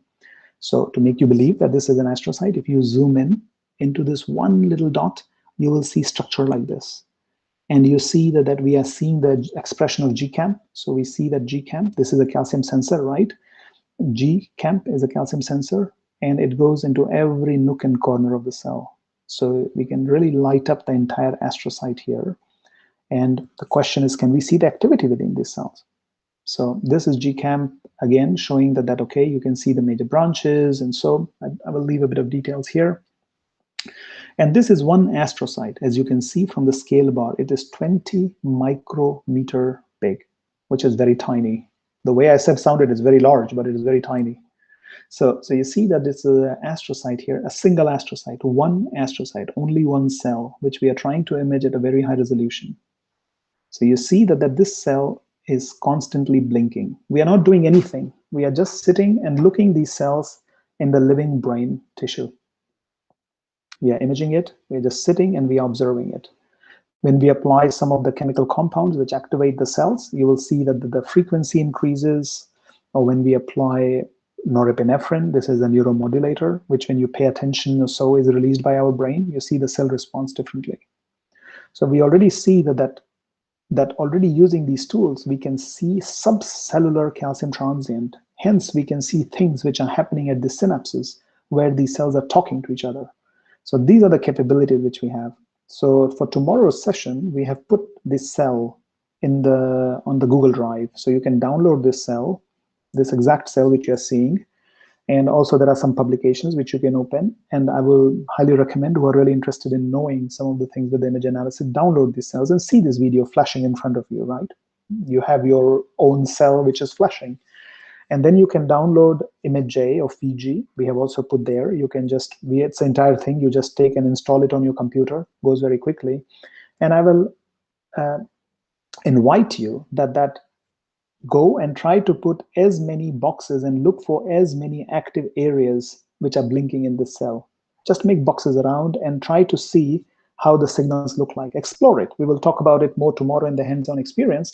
But if you do it now, so you would know what to ask and what to do tomorrow. So go and do it, and you will see that just to mine the data from this single cell will take you days if you do it manually. If you go and start making boxes, You will try to pull out the information. You want to make sense out of it. It'll take you, if you are very fast, if you have really gotten very good, it will take you one whole day. And if you are still learning, it can take you 2-3 days. Single cell, 5-minute or 10-minute of imaging can keep you busy for a day to pull out what this information means. And still it will not be saturating. So this is what actually I did in 2000. So these experiments were done in 2011, 2012. And this is which we used to do because there was no way of analyzing these signals. So then we decided to develop a whole software around it. And we call it Cascade, Calcium Signal Classification and Decoding. I will go through it very quickly today because tomorrow, Khalil, and I will also be around, will be really presenting that what does this cascade analysis can do, right? So this is a methodology. We have also put the MATLAB code. So those in the Google Drive, if you go in the literature or paper section, if you click one of the folders, you will see the code is there. You can really copy paste that code on MATLAB and really look into the guts of the code, what happens. So really you are invited to do that. And I will just go through very quickly is that in this code, what we do is we automatically segment these active areas. We find those areas which are really active and not false positive. We use machine learning algorithms. Here we use SVM, so we manually train them, right? They support vector machines. Khalil tomorrow will talk more about support vector machines and how that functions. And using those methodologies, we can now segment the cell. So the things what we were doing for one cell in one day, now within our lunch break, we can analyze 50 or 100 cells, depending upon the type of computer you have. And by the time you're done with your lunch break, you come back, you can pull down the Excel sheet, and by the evening, you have your data, which you can really look into the numbers, what was happening, what was not happening, what was changing, what was not changing. You can explore the data. So that speed we have gained now, and we will talk about it, that how it is helping us. So let's say that this thing works now. So I will show you a little thing that how it has helped us to discover some new biology. To give you a perspective that when you do these things, where do you go? Where do you land, right? Many times you can do things and you don't know what is happening, right? What will happen with that data? So this is one more cell, which we also put it on the Google Drive. So there are 2 cells. One of this cell is there. You can also pick that cell up. And you see that this cell is also having a calcium transient. But now you see that we have automated that. So now Cascade can pull out these active areas automatically. You don't have to do anything. Just pulls out automatically. We know that there is signal in these areas. And you see that when we will apply norepinephrine, so there will be application of norepinephrine, the whole cell will light up again. Bingo. So what we have done is we have digitized this data. And hence now we can pull out each and everything you can do. You can use all the tricks, all the things which you have learned in your engineering school, in your any school you went to about the signal processing, signal analysis, to pull out as much as information. So just trying to give you an impression that this 5 minutes or 10 minutes or 20 minutes of recording of one cell can really bring us very close to fascinating biology, which was not available before in the absence of these tools, which I was presenting you before. So just to give you an impression, so you see beautiful signal to noise ratio. You have nice peaks here. These are all one little transients. In this 5 minutes of imaging, if you take all these active areas and you pull them together, that's how they look like. To make it easy, we make like a barcode. We call it like a barcode of activity of every cell. You take a cell, you image it for 5-10 minutes, and you know what is going on with the cell. And you can create these heat maps. And then you say that, okay, great, cell was active, little blip here, blip, blip, blip, blip, blip, blip, blip, blip, blip. So you have activity going on. And then we can pull out that information. So when you pull out those informations, you see that we call these little areas microdomains. We call these active areas as microdomains. They are their own kind of independent unit. And you see that a lot of microdomains, a lot of these areas will blink maybe only once in 5 minutes. But there are certain areas which will blink 20 times, very small numbers, but they will blink 20 times. Some will blink 10 times, some will blink 4 times. So you already see that there is a diversity. There is no rule to it. They are doing their own kind of stuff. A lot of them will be like, yeah, fine, and something is happening in some corner of the cell, and they will be blinking. Now the question is, what does this blinking means? What does this activity means? And how this activity is used for neuron processing, we don't know.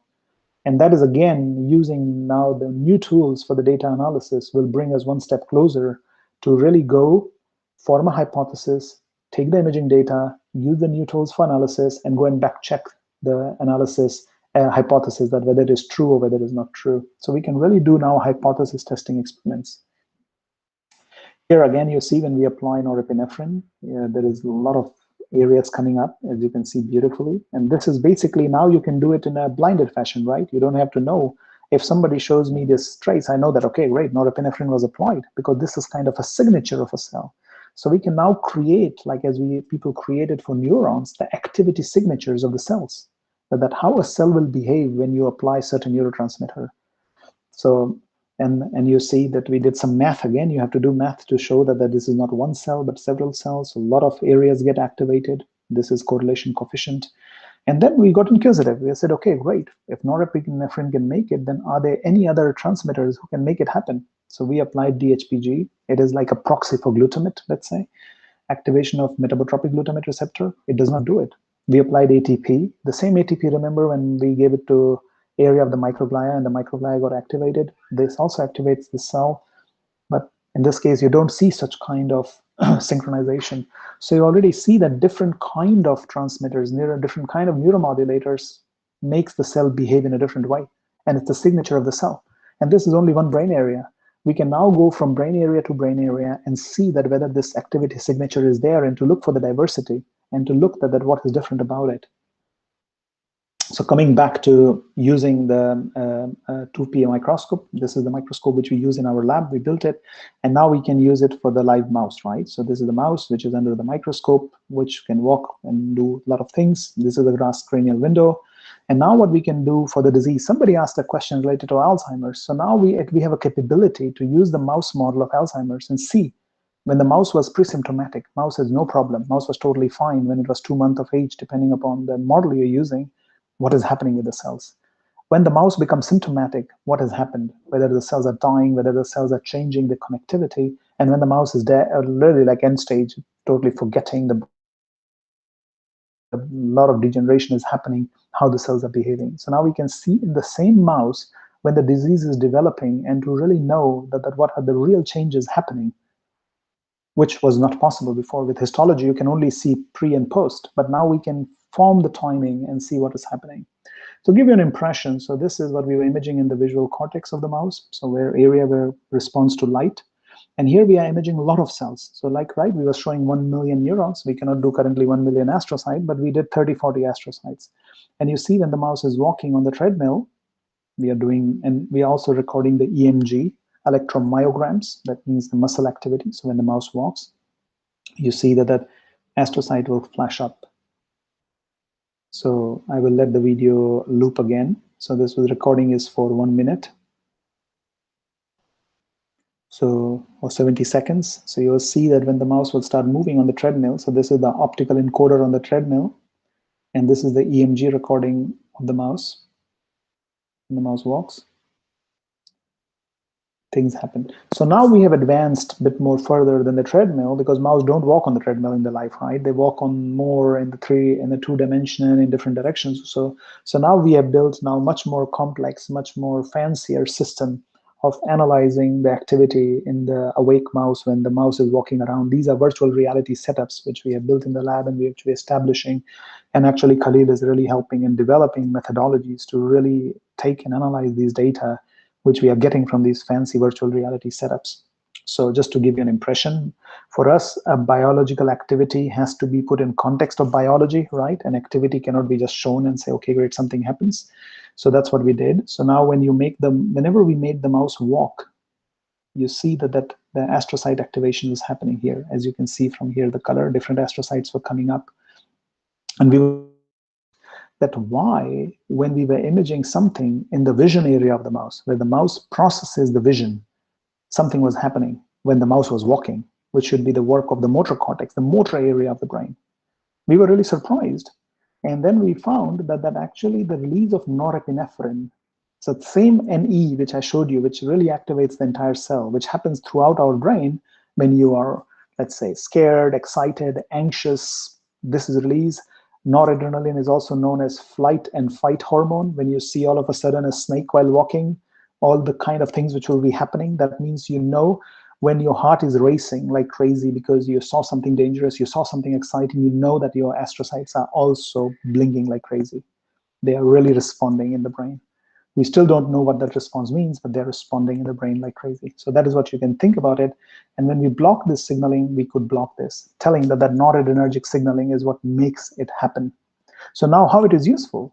Imagine our condition, if our condition of a mouse, that when we walk, we don't walk with our eyes closed or sleeping, right? Narcolepsy is something else, but we don't walk, we pay attention when we walk.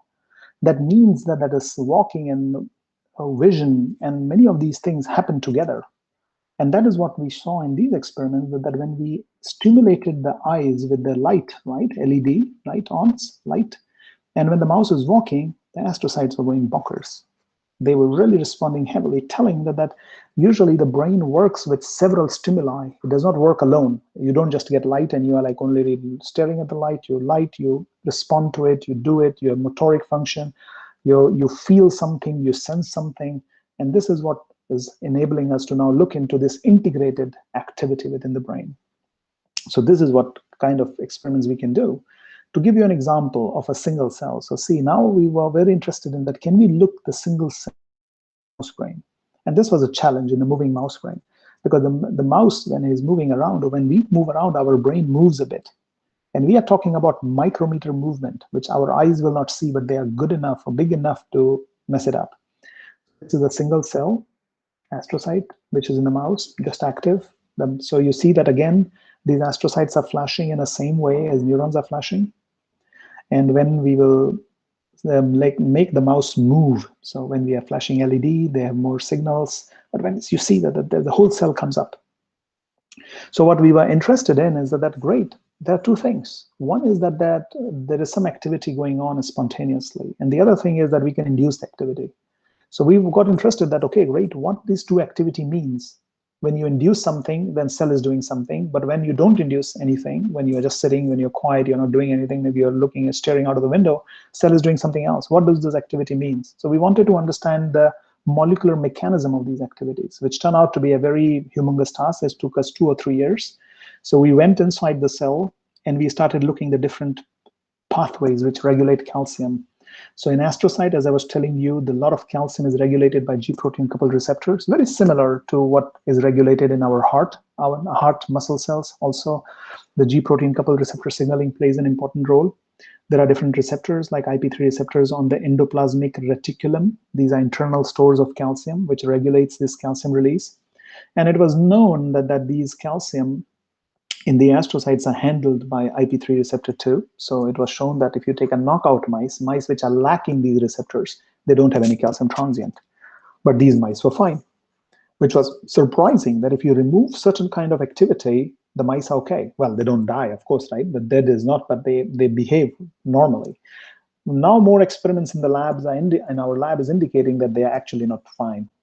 So when we did the experiment, I show you the experiment here. I skipped those slides, some of them. That when we did some of these experiments, we saw something rather interesting here. So what we saw was that these are the knockout mice, right? So these are IP3 receptor 2 knockout mice, which was supposed to have no activity in the astrocytes. It was all blocked. When we look into these mice now, you see that there is activity. This is a knockout mouse, which was thought that does not have activity. But you will see that when the mouse is walking on the treadmill, you see there is a movement in the cell. The whole activity does not, this whole activation thing does not come. So again, this video is looping again. So when there is spontaneously transients are going on, you see that they are spontaneous transient. The cell is flashing all the time. When we let the mouse walk on the treadmill, which increased a lot of activity before I showed you, it does not increase any activity anymore. So what we discovered was that we took away this spontaneous activation, took away this evoked activation in the cell, but the spontaneous activity is still there in these mice, which was really surprising. This is just to show you the data see there are these spontaneous activity, blip, blip, blip, blip, blip, the cell just flashing, sparkling, twinkling, however you want to call it, which are also there. They're reduced, but you see this activity when they walk on the treadmill is gone. So that was really interesting. Okay, great. This was something which was not known before. We were surprised, but we were also excited about it. That tells that something different is happening, which we did not know about it. So the question was that where is this remaining activity coming from? In these knockout mice, what are the source of another activity? So we went and took advantage of electron microscopy. So this is transmission electron micrograph. I'm sure by now you know at least how the electron micrograph looks like. They look rather boring, but if you go into it, they look really interesting. So here we have labeled astrocytes using the immunogold labeling methodology. In this method, we go and label GCAM using the immunogold, so gold particles. So we use antibodies against GCAM, and this antibody will go and will have a gold particle attached to it, and it'll go and bind to GCAM. So now we can see all the cells which are expressing GCAM, which are astrocyte in this case, right? And then what we start seeing is that you see beautifully, if you make a zoom in of this one, you see beautiful like a membrane where all the GCAM is sitting around, and then you have a mitochondria sitting there. And this was something very fascinating for us, that okay, great. We did not know that the mitochondria, so this is nerve terminal. Here you have the cells, neurons talking to each other. Here is the process of an astrocyte, and here's the mitochondria. Again, here's the mitochondria. So we knew that mitochondria is there in every cell, but it can go into such a small area was something very new for us during that time. So you're like, okay, great. How can the mitochondria go? If you see the scale bar, some of these particles are like 300 or 400 nanometers, and that is very small size for a mitochondria. So they are squishing in that area. So the question was what it is doing. Are they the cells which are these organelles generating some calcium? So we knew that endoplasmic reticulum is generating calcium, or mitochondria generating the calcium. So we generated a new mouse line where we could label in a cell type specific manner mitochondria in astrocyte, or any cell you're interested in, heart, liver, kidney, lungs, pancreas, bone, muscles, anything you choose. You can use this mouse line to express GFP specifically in mitochondria of the cell type of your interest in that tissue. How does it look like? And we are also expressing TD tomato. So this is a red fluorescent protein. So somehow the people who developed the red fluorescent protein decided to give them fruity colors. So there is a protein called cherry, there is a protein called orange, there is a protein called strawberry, tomato. They are different names. You name and the fruit names, and then they are raspberry. So they're all kind of proteins there. So we did is we expressed in astrocyte the cytosolic protein. So this protein will fill up the cell, and this here you see that mitochondria. So we see that this is then a single astrocyte labeled at a very high resolution, image at very high resolution, showing that these mitochondria are labeled within the astrocyte. And you see that this single astrocyte is packed with mitochondria. In every nook and corner, you have mitochondria there. Every corner of the cell is mitochondria, densely packed. And we were like, okay, great, that is fascinating that this cell is so packed with mitochondria. These cells are the support cells, right? They provide nutrition, they engage in a lot of things. They have a lot of activity going on. They make contact in our brain, as I said, with 1 million connections. That means they have to consume a lot of energy and also provide a lot of energy. So that is what we were fascinated about. So now going back to our question, that what was this remnant activity? Can that remnant activity come from mitochondria? So the first question we had was that is this activity generated by mitochondria? Can mitochondria generate it? So we did the calcium imaging, and this is the mitochondria label. And you see that whenever there is a calcium transient, it really overlaps very well with mitochondria. So what you see is that the mitochondria is flashing, producing these sparkles, which we are seeing as a thing. And when we apply norepinephrine, you see a lot of mitochondria got activated. We did some math, because people can ask a question that, Amit, there are mitochondria in every nook and corner of the cell. There are activity every nook and corner. So what is the chance that they two will overlap? So if we do the randomization of the maps, the chances are 50%. So it's 50% of the time there will be chance that the mitochondria and the activity will colocalize. But if we take the map of mitochondria and our activity, we see that the colocalization is 90%, telling that it is not by chance. Say, fantastic, great. So now we know that there is another source of activity in the astrocyte, and these are mitochondria. People knew about endoplasmic reticulum, but we know about mitochondria now. So we went and we said, okay, great, let's look into the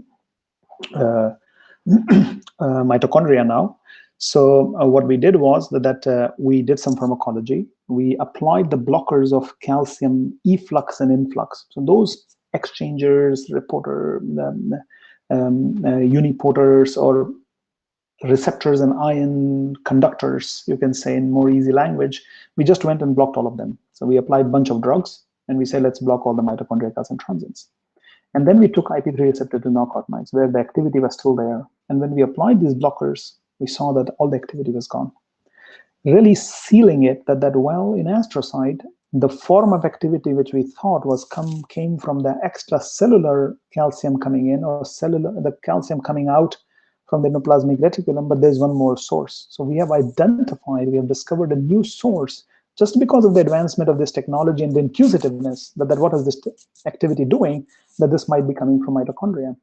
So now the old model, when we started the study almost 8 or 9 years back, was that okay, great, there are all kind of G protein coupled receptors, there are endoplasmic reticulum, and these cells respond by generating these flashes of activity because of the endoplasmic reticulum activity.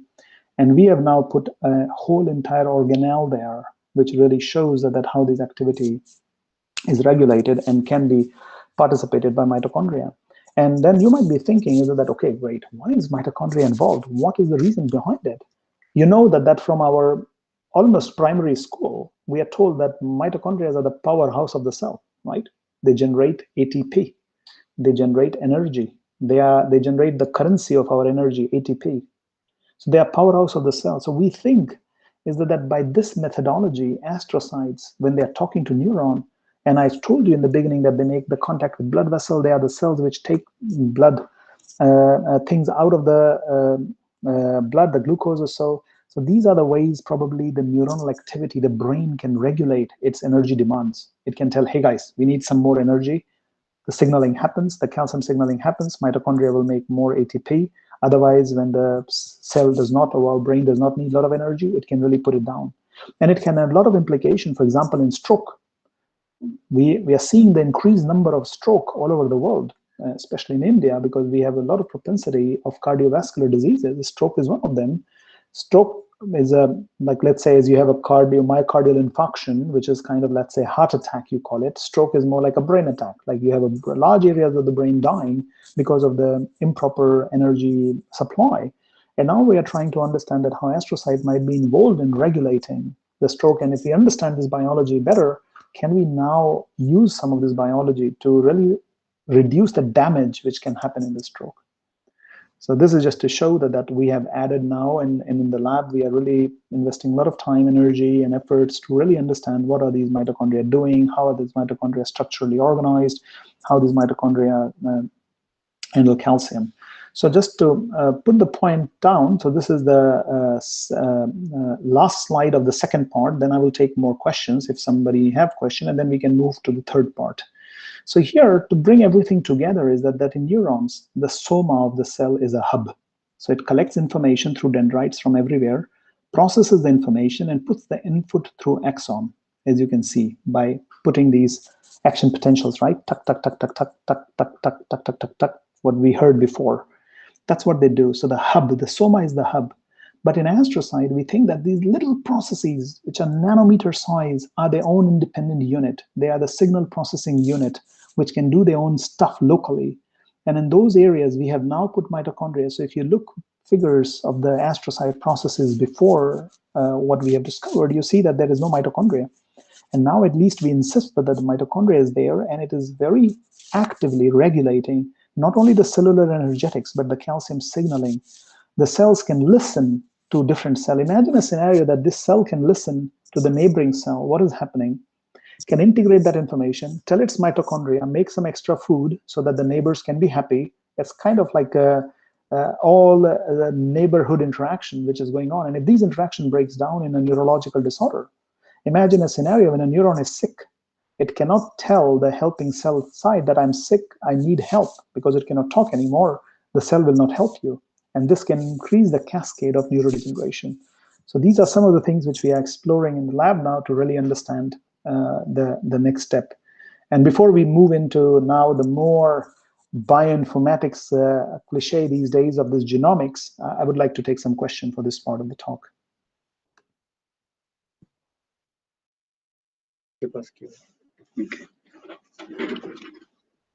Thank you, sir. These are really some interesting slides. I mean, people are really enjoying the presentation. Okay, that is great. If I can keep people hooked up for 2 hours, then I hope that they enjoy it.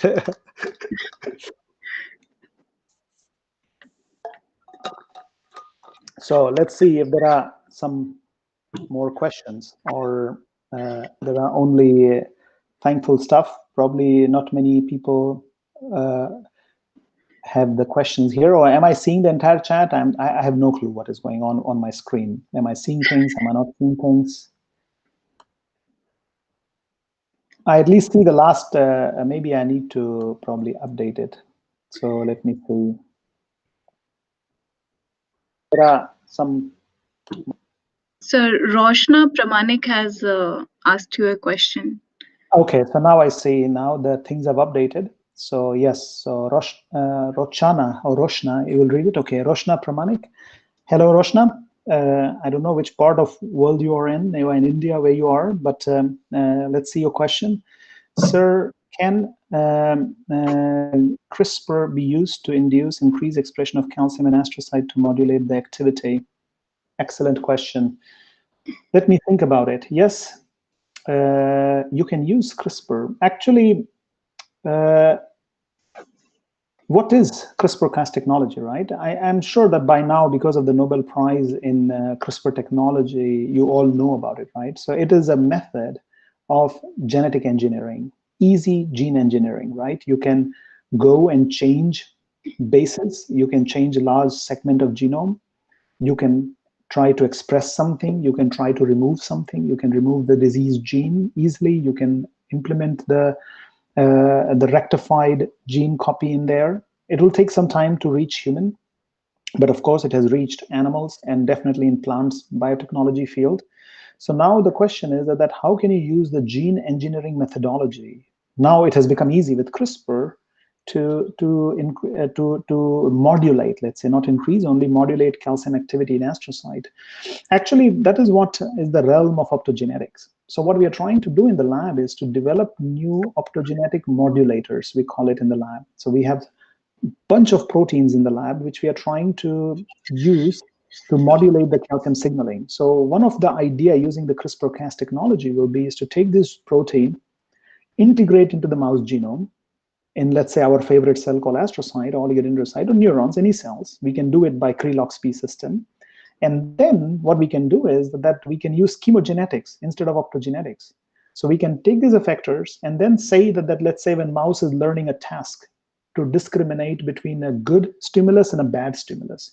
Let's say mouse is trying to learn that this spout has a nice sugary taste water and this spout has a very bitter taste something. Is learning to learn what is the location and everything. And then we can go and inject some chemogenetic compounds to really increase or decrease the activity in the cells. And hence we can modulate it. So these experiments are being done. We are developing also in our lab the tools for astrocyte. So yes, CRISPR-Cas technology can be used to regulate the expression. This was one explanation or answer or thought came to me as an experimentalist. But I'm sure that if you have different thoughts, please share it in the chat. And once we are done with this part of the next part of the presentation, we can explore it a bit more. But I think that guys, there should be more question. I see that there are almost 100 people there, at least at currently. So in that case, there should be more question that people can ask. Right? Use this time to ask questions. Because I'm sure that there should be a lot. It only tells me two things. I was ultra bad, that you were sleeping, or I was ultra good, that you understood everything. And I will take my first option because I don't think that everybody can understand everything what I spoke. It's not like that, sir. In the first we had so many questions, and still we have a question. Don't worry. No, I'm just trying to poke people to come with questions. Don't worry. That's it. So we have a question from Priyanka is a very active one here. I see Priyanka Panigrahi again, or Panigrahi. I don't know how to read that. Can we predict the possible outcomes after stroke by using the imaging methods and ML? Sorry, I don't know what ML is. So ML stands for machine learning, sir. ML. We use word AI, artificial intelligence. ML is machine learning. There you go. Great. Learn something new. Great. So can we predict the possible outcome after stroke by using the imaging method in ML? So yes, why not?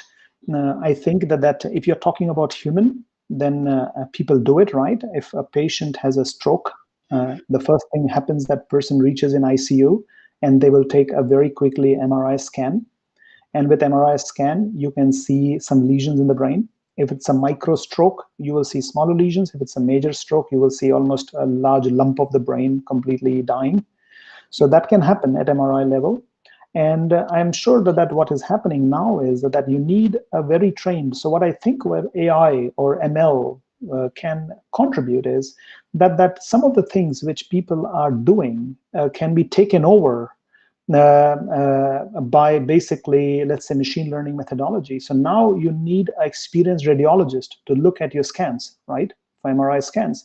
Now, if there are computers where you can just take, the technician can take the patient, put it in the MRI machine, which is done by technicians in general, the medical technicians. They can put the whole MRI scan, the computer processes the data and show you 10 spots where you have a microinfarct and that, or microstroke, and then other one which has a big one. And that might help us to really know that where are the damages, where we need to intervene more or so. That is one method, and I see that happening already. I'm sure that people are already using it. But in terms of our research, yes, we are now imaging the microstrokes using the laser-guided nanosurgeries. And what we do is we induce microstrokes, and then we can really use the methodology where we can see if we just produce a stroke in one capillary, which is nanostroke kind of. Little capillary, it's very tiny area we can induce stroke in, and then now we can go and look at how the cellular morphology is changing, how the reorganization is happening, and how the repair is happening. And for some of these data analysis, probably AI will be useful. So we are just starting to do these experiments. So it will take some time to see where it brings. But I think that AI will not be answer to everything, right? We need human beings. So if everything is taken away by machine, we are in a very bad shape. So I think AI is not the answer of everything, but what I would really say is that AI can help us to make some more calculated decisions in the clinical world, and can help us to look for more minute hypotheses which were not even possible to understand, or more minute means not the hypothesis is small, but the minute details of a hypothesis. So that's what I think. I take a question from Vikas Kumar. Sir, can deficiency of calcium during developmental stages of life might impact mental health? Yes, I think so. We have generated a mouse line where we have messed around with calcium. And when we mess around with the calcium in these mice, we see that it results in brain atrophy, the brain shrinks and it happens. So yes, calcium is very, very important during the development, but also later during the development. And that's why you should probably, I think in India, we have generally a lot of deficiency of calcium also, right? So you should be drinking a lot of milk probably. But yes, calcium is very important. There is a next question from Dr. Krishnamurthy Kannan. Hello, sir. I must really say I'm online there. So he is my guru. He is the starting dean of the School of Biotechnology who trained Yasha and me. So it is really honored to see you being in there. So it is fascinating. Thank you very much. With that, I take your question. What is the density of mitochondria and astrocyte? The short answer is no, I don't know the density of the mitochondria, but what we know, we are doing now cryo-electron microscopy to look at the content of mitochondria. And we are also going to do more proteomic study on the mitochondria of astrocyte. We know that the mitochondria Christie structure, so these loops that you see inside the mitochondria are different in neurons and astrocyte. We haven't done the density measurements, but at least you being a highly regarded biochemist, and my knowledge of biochemistry is very tiny. If you have some interesting idea about the density of mitochondria, please let us know, type in chat. I would like to know what are you thinking with the density of the mitochondria. In the meantime, I take the other question. Ajay Sharma, so thanks for excellent presentation, sir. My question is, what are open source, freely available platform to train our deep learning model, and where got the brain image related data? So if you're interested in taking the brain related image data, we are generating humongous amount of data, terabytes and terabytes. Currently, I think in these last 2 or 3 years when I started my lab, we have already filled maybe 12 terabyte of my server space. So probably a lot of my resources will be drained in data storage. So yes, you can feel free to contact me and we will be happy to share more interesting imaging related data. There are a lot of websites where you can get the imaging data depending upon what you're looking for.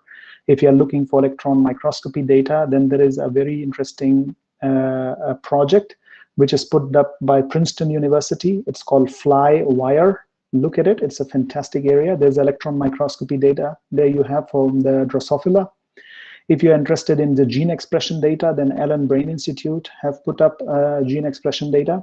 And if you're interested in activity data, then not much activity data is available, but we are always happy to share our activity data. And then training our deep learning models. I think I will leave that question for tomorrow's talk so that it can be also interactive and not all questions are answered today. And I think Khalil will be able to answer some of those questions in more detailed manner. So Vikas Kumar, excess of calcium can result in hyperactivity of the brain. Yes, excess of calcium can be dangerous anywhere. It leads to excitotoxicity. Excess calcium is bad. So yes, it can lead not only to hyperexcitability, but it also leads to opening of all kind of channels and activation of the brain and inducing of apoptosis. So cell will die, it will introduce. I take these last two more questions and then we move on. So one question is from Richa Sukla. Hello, Richa. Sir, as mitochondria provide ATP, dysfunction of which leads to neuronal death, could someone supplement ATP from outside, could help neurons survive? Very interesting idea, but I think ATP is very labile. ATP does not survive so well.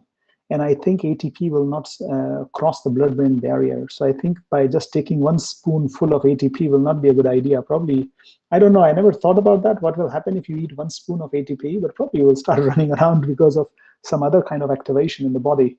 I don't know, maybe most of it will be broken down into stomach. So I will not take a guess here. But I don't think that ATP supplement from outside will help in the neuronal survival. But what we can do is we can push astrocytes to make ATP and supply at the damaging area. And that is what we envision. That ATP, brain has a lot of ATP. Every cell has a lot of ATP. We don't have a shortcoming of ATP in general. But the idea is, can we apply ATP at the right spot at the right time in a right amount? So everything right has to happen there. And I think this can happen by pushing these astrocytes to do that.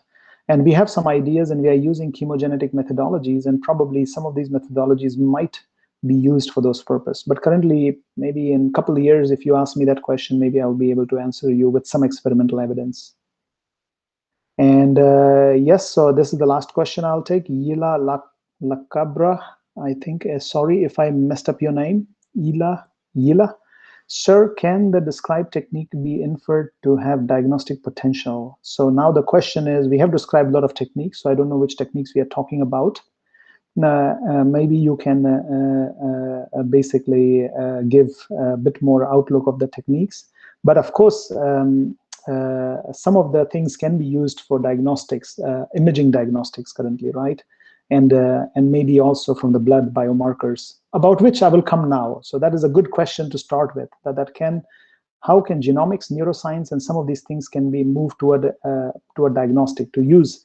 So we are always looking, we are working at the cutting edge to look for something new. But what can we do for something which is already available? And that is the third part of the talk, which I will present now, and then I will take more questions. So Raj and Richa, we will come to your question in the third part. Good that your questions are there, so I know that where to start with.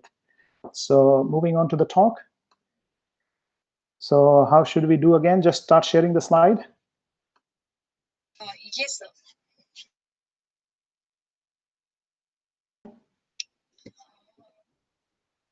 Yes, sir. Is it what? Perfect, great. So now here is the thing which we don't do much in the lab, but I wanted to add to show so what I was telling you, it looks very futuristic, right? But that if we are starting to image stuff at the details, we are asking for developing new methodologies, which will help us. But the question might also come in some of your find is that, well, we have done so much of advancements in biology, biotechnology, biochemistry, molecular biology, computational analysis, name it, and we have done mega advancements. Why can't we use those advanced technology already now, which are mature? And this is the part of the talk which I will bring you towards, and this is the area which we are trying to dive into. So as you have been seeing that by training, I'm more of a geneticist and physiologist, but have not dived too much in the molecular biology realm, but now we will go in there too.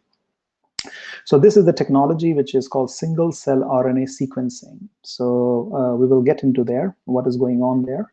So coming back to the neurons and glial heterogeneity, right? This is what we started the entire talk with.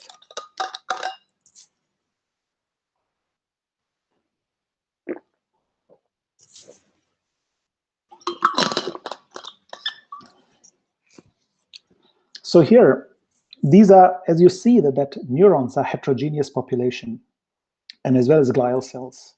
And by electrical recording, we found that there are maybe 10, 15 types of neurons which are firing in a different way. And maybe with the calcium imaging methodologies, we can find there are 4, 5, 6, 7 types of glial cells which have different characteristics or so. But the question is that if you just take one type of glia, astrocyte we were talking about, are they all homogeneous throughout the brain? Are billions of astrocytes which are sitting in our brain homogeneous? Or are these cells very specifically developed for that brain area to do that brain function, or they adapt that specialization later on, right? The same thing goes for neurons, right? In certain areas of the brain, we have one kind of neuron. In certain areas of the brain, we have different kind of neurons. And the question is that how these neurons function, connect with each other, and regulate each other's activity. And people have, using the electrical recordings, found it. But the question is, are these numbers between 10 and 15 and the astrocyte like 4 or 5 or so, are these numbers so small, or there are more to it? And this is where the next generation sequencing technologies are allowing us, RNA sequencing technologies are allowing us to look into the diversity.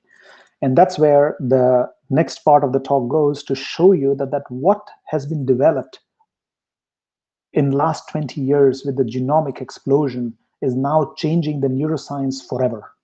And this has happened within last 4 or 5 years. So I was telling you things which happened a century back. Then we talk about the technology which happened 10, 15 years back. Now we are trying to use it.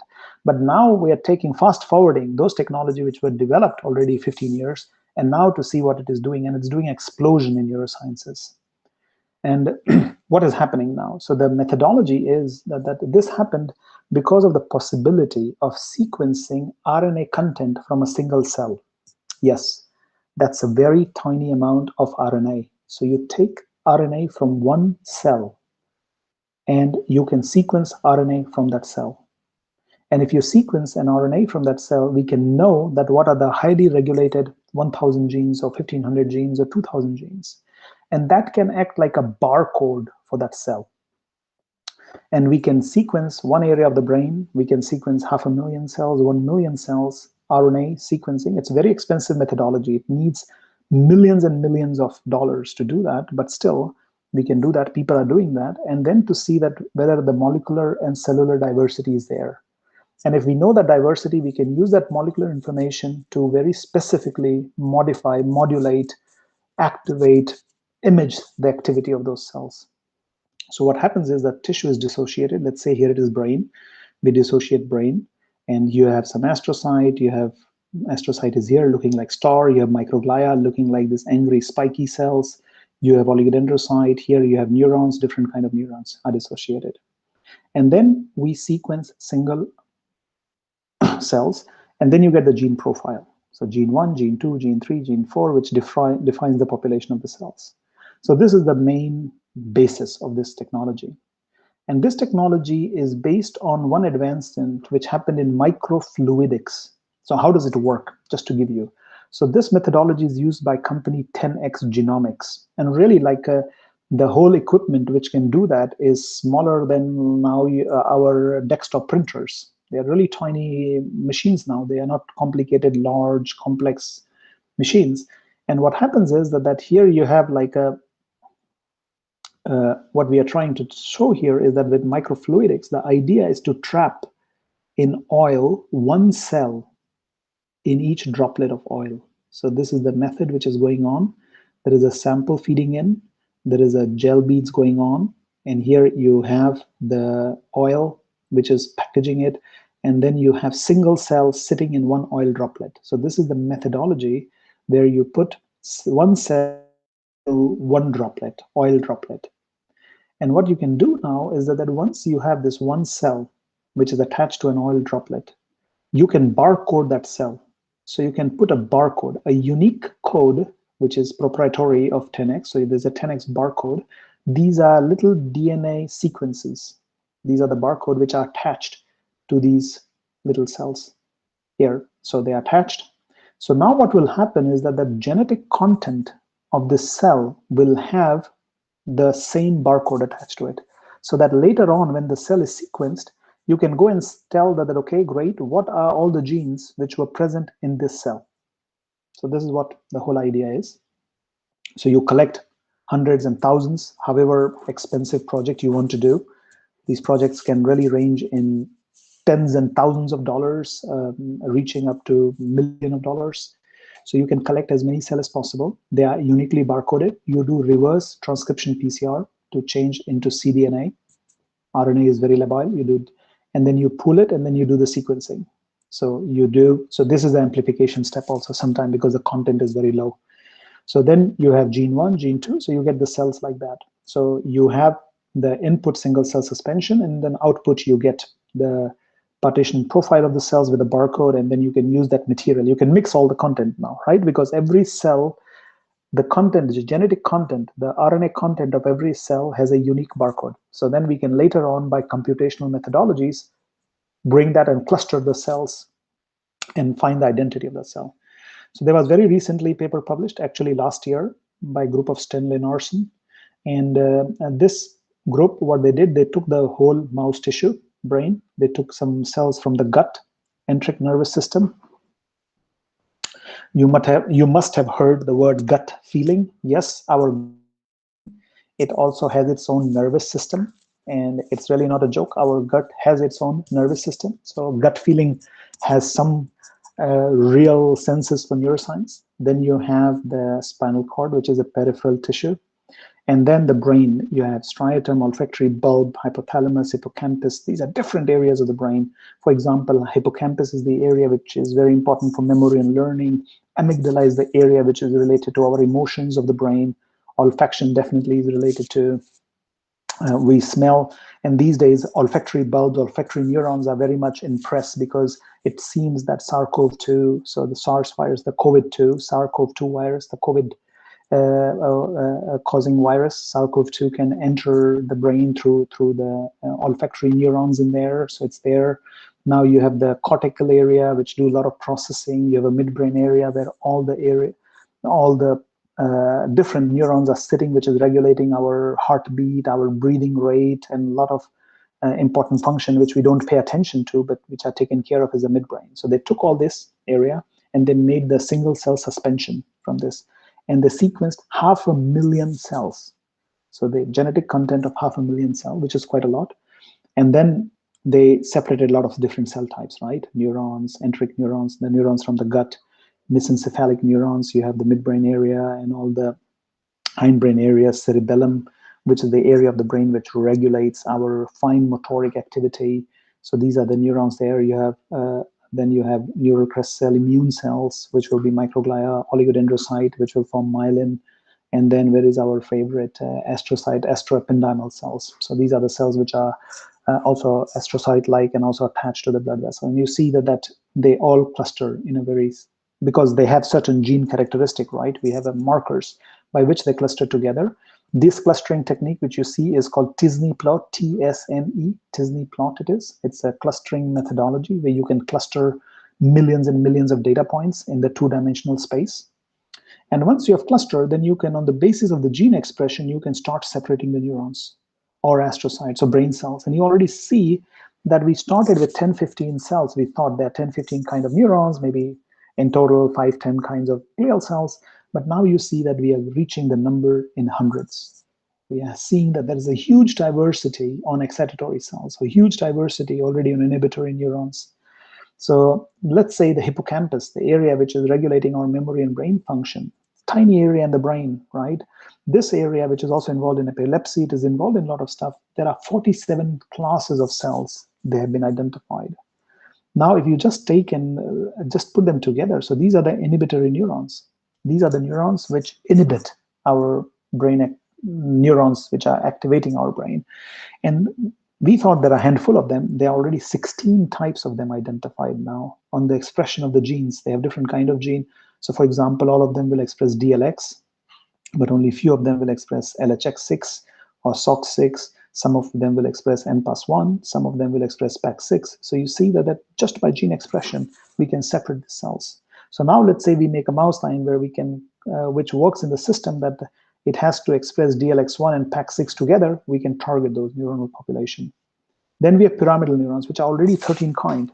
Pyramidal neurons were just known with some shapes, but in general, they have some diverse electrical property, but 13 type of pyramidal neurons.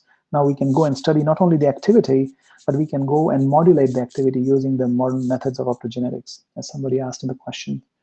And already you see that the pyramidal neurons in the cortex behaves very different in the pyramidal neurons in the already at the gene level. So it already tells that neurons which look morphologically similar, maybe they're behaving slightly closely related in the electrical activity. They might have a completely gene different profile and doing very different stuff at the genetic program level. Then we have oligodendrocyte. We really thought, like a few years back, at least when I was doing PhD, we did not think that there will be 6 types of oligodendrocyte population. I think there are papers which are even claiming that I'm maybe already reaching 10 types of oligodendrocyte population. These are the cells which form the myelinating glia. Astrocyte are humble, shown as only 2, but there are recent study which shows that there might be 5, 6, 7 types of astrocytes, and people are looking more and more into the astrocyte diversity. So you already see that the single cell, the possibility to sequence the expression profile of genes in a single cell is allowing us to really look at the complexity of the brain at a completely different level. And why this field exploded now, the reason is very simple. The techniques were mature. The possibility of now to do a sequencing at that fine resolution just exploded this. And this has changed the neuroscience forever. Like in 5 years, we have learned so much about the complexity of the brain at the cellular level that we haven't known before. So now already you see that I'm showing you that complexity at the level of cells, there is a complexity at the level of connectivity, and there is a complexity at the level of signals. So if you all bring them together, it's a humongous amount of complexity, and then probably you will say, okay, great, we don't want to touch this complex tissue. But you can choose your pick, what you want to do, where you want to put your energy and to pull that information out. So if you're really interested in genomics and doing genomic stuff, this is the field to jump in, because here you can use already the gained mature technologies of genomics to look more inside the brain activity. If you're interested in, like you're geek in understanding the images, how these images patterns are there to find this pattern recognition, then imaging and image analysis techniques are there. If you are more interested in doing experiments, as I am, I'm an experimentalist, then you can design some fancy experiments, generate some beautiful data, and then use some of these modern tools to pull out the information which you're looking for to understand how the brain is working. I'll not go for concessions, right? That is the big stuff. But still, the behavior, the normal task, why we do when we see something, why our mouth waters. If I just describe you now a very juicy lemon and very nice tasting, you're in the garden and there is a squeezing of lemon somewhere, your mouth will already start watering. Why it happens, how it happens, what kind of neurons are inducing that activation, we will be able to understand with modern imaging technologies. So now the idea is that, great, this brings with a second kind of a problem, that if you mince up the entire brain, not entire brain, but a tissue, a part of the brain, and then you find the different position, the question comes is that you would like to know where they're located, right? Now the technologies are allowing us to be greedy. Like, right, you do one thing and then you're like, oh, why can't we do the other thing? And this is exactly what you can do with multiplexed RNA fluorescent in situ hybridization. So this is a single molecule fluorescent in situ hybridization. That means you can see this techniques have become so sensitive that you can see single RNA molecule of a given gene. And now you can multiplex it, 16 genes, 17 genes, 20 genes. There was recently a beautiful paper published a few months back of using dozens of genes on a brain section to really see the diversity. So now instead of sequencing, you can use the single molecule fluorescence in situ hybridization to see exactly at the location of the cell what is the diversity. So these are the technologies. So this is one example from 2019 paper which was published that how single, so here they haven't used 20, 30, but they have also already used 1, 2, 3, 4, 5, 6, 7 type of genes at the single cell level to really show the localization, that how the different genes and cells are located in different areas of the brain. And again, this brings us back again that here, this was a genomics problem, but this becomes again the genomics plus image analysis problem. The genomics problem because you are using now the genomic technologies or so, but it also becomes image analysis problem because now you end up with images which are complex like this. And these, like in cerebellum here or so, they will generate a bunch of dots. So now you need methodologies to pull out that information that you can make sense out of it. So currently we are really in a mass of fields and river, or seas, whatever you can call of information. And now I think the next challenge will be that there was a time when we were student, generating the information was a big deal. Like if you can generate it. Now generating the information is reaching the industrial scale. You can generate the information at the very high resolution, at the very quickly in the terabytes of data. The next challenge will be is to now group, organize that images, those information to make sense and to pull out the sense out of it. And I think that is the next generation of bioinformaticians we need, is that who can push their capabilities to really mine the data. I think the data is in the air. Like everybody says, money is in the air. I think data is in the air. It's everywhere. The idea is who takes the plunge and to really organize that data. So now, just this is the last slide of the talk for today, is to give you an impression that how these single cell RNA transcriptomic studies can be used in the healthy and pathological conditions like stroke or Alzheimer's or Parkinson's. Some of these questions were asked. Is that you can take a healthy tissue and also normal looking healthy tissue, right? These are pathological, you don't know what is going on. Take an example of Alzheimer's brain, let's say Alzheimer or Parkinson, where the pathologies happen in striatum. It's a part of the brain which regulates our, it regulates a lot of stuff, but it also regulates our motoric function, so striatum. So in the striatum, you have like bunch of cells, neurons and astrocytes and oligodendrocyte, you have all kinds of cells there. And maybe early on, when the tremors are not there, which is the hallmark of Parkinson's disease, right? They're not there, and there might be already the early signs of it, which we don't understand, which we cannot see, and a neuropathologist will not be able to see. With the single cell RNA sequencing methodology, one can use some of this tissue to really do the single cell sequencing and to see that during the pathology, within the cell type, so there are different levels you can look now, right? You can compare within the cell population, for example, let's say astrocyte population or striatal neuron, dopaminergic neuron population, whether these same cells are now diverging. They are having the different gene expression, and now that is changing their role. They are not performing what they should be doing. It can be among the cell types. So this is within the cell type. This can be between the cell types. So maybe one cell population is diverging more than the other one. Let's say, for example, it might be possible that I am a very glia-centric person, right? We are fascinated about glia. We believe that this dark matter of the brain needs to be really understood. So let's say, can it be possible that it's the sick glial cells which start the pathology, and then you see later on in the neurons? So these technologies will help us to know that well, see, the problem started with astrocyte, let's say, or glial cells, and then they really come out in the neurons.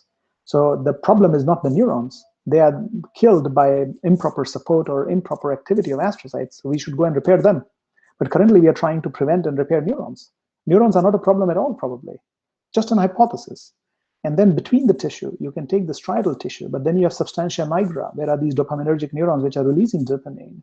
so which are dying in Parkinson example. So you can go and now look at the different tissue that, oh, great, is the problem at striatum or substantia nigra? Is the problem starting first there, or it is starting later on? So you see that now just by using the genomics methodologies and some interesting innovative computational methodologies, we can look at the pathology of the disease, which we never had looked before.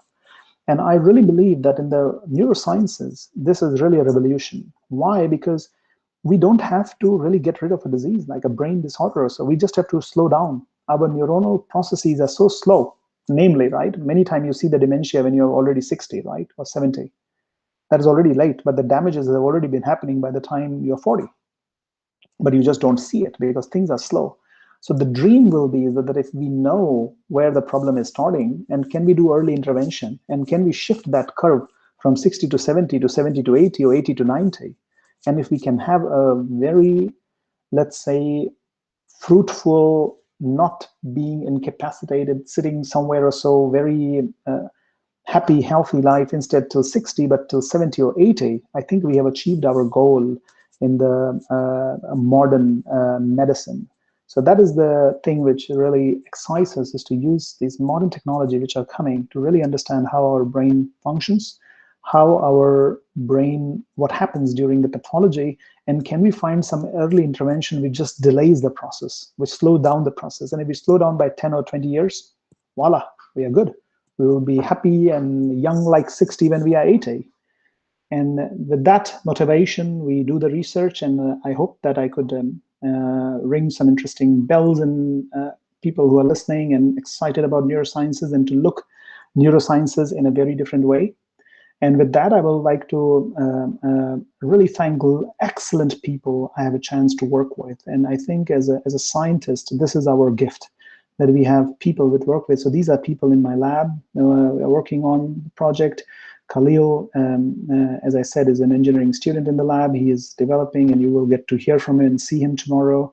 We work with a lot of people who are helping us in image analysis. We are doing super resolution microscopy techniques. This was some of the people which we still collaborate when I used to be postdoc at Johns Hopkins University. These are some of my friends around the world with whom we collaborate to really understand the electron microscopy data, mitochondrial world, imaging world. And these are the people who pay our bills to do some crazy experiments. And on top of that, this is my email address. You can always find it easily if you look for me on the web. And this is the beautiful city we reside in. This is Heidelberg. This is where we are. This is the downtown Heidelberg here. It would have been a beautiful Christmas market, but this year we don't have one because of COVID, of course.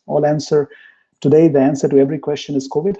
And so these are 1, 2, and 3. The third bridge is very close to our third bridge is where my lab is located. So we are located in the very heart of the city. So 10 minutes walk, we are very beautifully located. And that also inspires us. Heidelberg has been city of romance. And we are romanticizing with human brain, and it's a fascinating place today.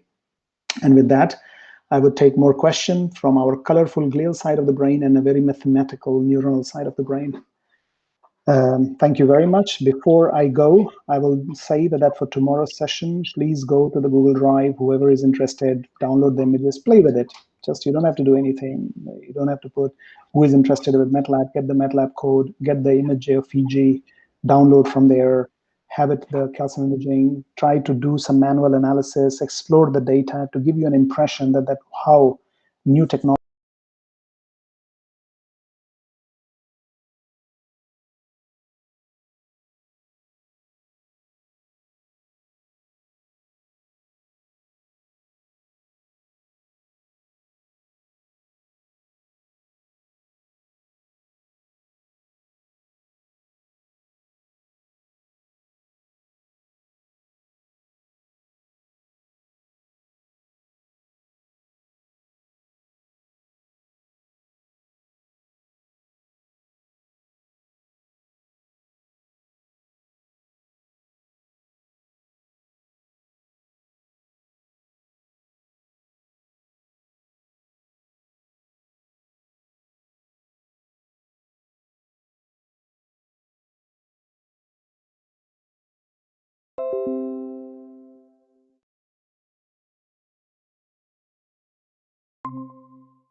Yes, sir, we are back online, sir.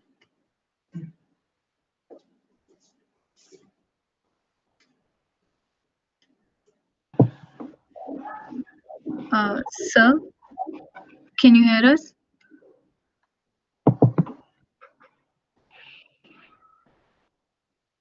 Amit, we are live now. Can you hear us?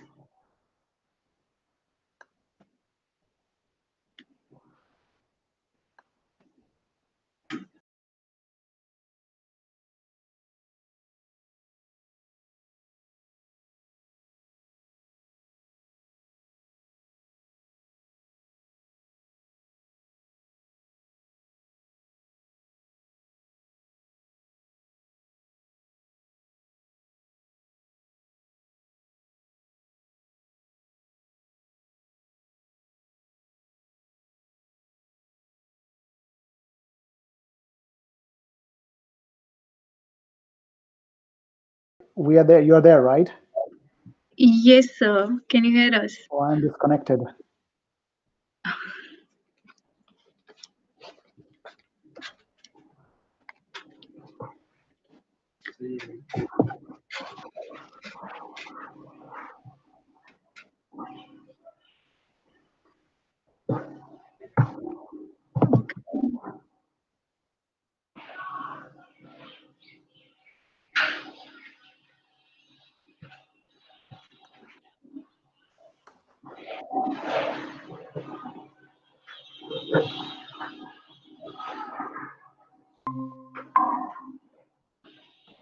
All is good because I was just waiting. I did not know whether how it should be done. Yes, Are sir, we we are back online, sir. I cannot hear you now. Hello?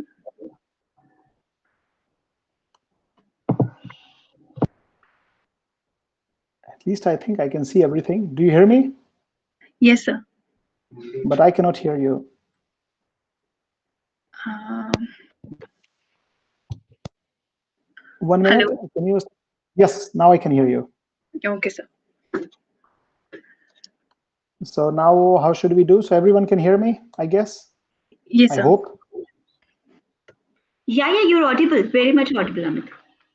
I think I can see everything. Do you hear me? Okay, great. So now,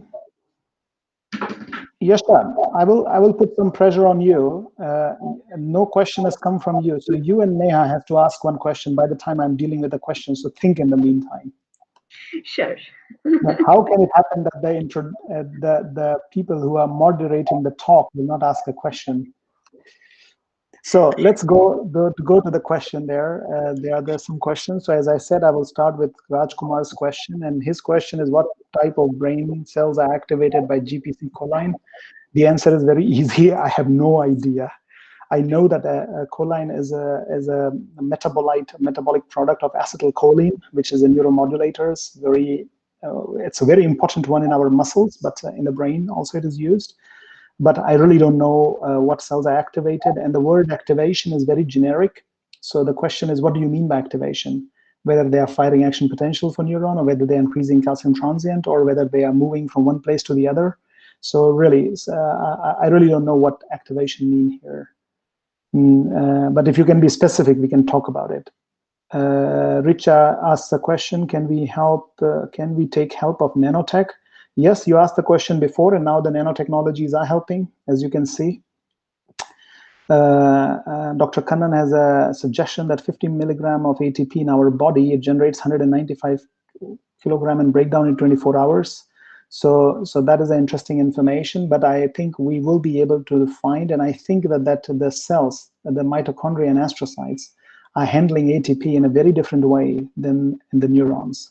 So probably, sir, maybe after a year or two, I think I will be very happy when we have started doing proteomics. I think that is a new domain which we are trying to get into. I'm very uncomfortable in that area. So we are entering proteomics now, and we will see what we will learn more about mitochondrial proteomics. I have Subha Tole. Okay, so it is the same Subha from probably, if she puts her, I will not see that, but probably somebody's using the computer from her. So if it's the same Subha from TIFR, hello Subha. Thank you for the comment. Then we have a Bharti Mittal. The various genes from different cells, from different disease condition can be mapped using single-cell genomics. Further, can integrate with imaging for personalized medicine. Of course, that is our really very well put, Bharti. This is really our dream, that can be used the single-cell genomics data and integrated with personalized medicine and imaging data. So that's where we want to marry, and that's what we're trying to do now, is to marry the single-cell genomics, identify some interesting markers, and to use it for the imaging technologies, and whether we can use it for biomarker finding or personalized medicine. So that is the big hope and dream for my career, let's say, as an active neuroscientist. We'll see how far we can achieve. Nemi Malhotra asked the question. Thank you very much for a really interesting presentation. I want to ask if there can be more elaboration in image software for single cell. Since we are not the single cell analysis experts, and I don't know if ImageJ is being used for single cell analysis, so I will not be able to answer that question. We are more imaging specialists, so we do everything for imaging, but I'm sure that people would have found something related with ImageJ also, right? It's a Java-based platform. So, but I don't know the answer to that question. We are again with Roshana. With the help of transcriptomics, can the colony of neural stem cells be identified in brain to understand neurogenesis? Probably, I think this can be identified. I'm sure people identify it. There are neurogenic niche in the brain, right? In the dentate gyrus, you have this a migratory stream of neurons, which goes really this ventral migratory stream, which go to the olfactory bulb. So I'm sure people will find the neurogenesis niche, and maybe there are some new ones which people can identify. I don't know, but I'm sure that these technologies are very enabling and will let it happen. And somebody already answered, Nemi, that B browser is good for single cell. And then we go further on.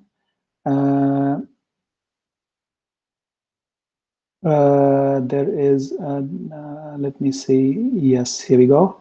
Richa Shukla asked the question, can we use single cell transcriptomics to study cranial nerves, say vagus nerve, the 10th cranial nerve?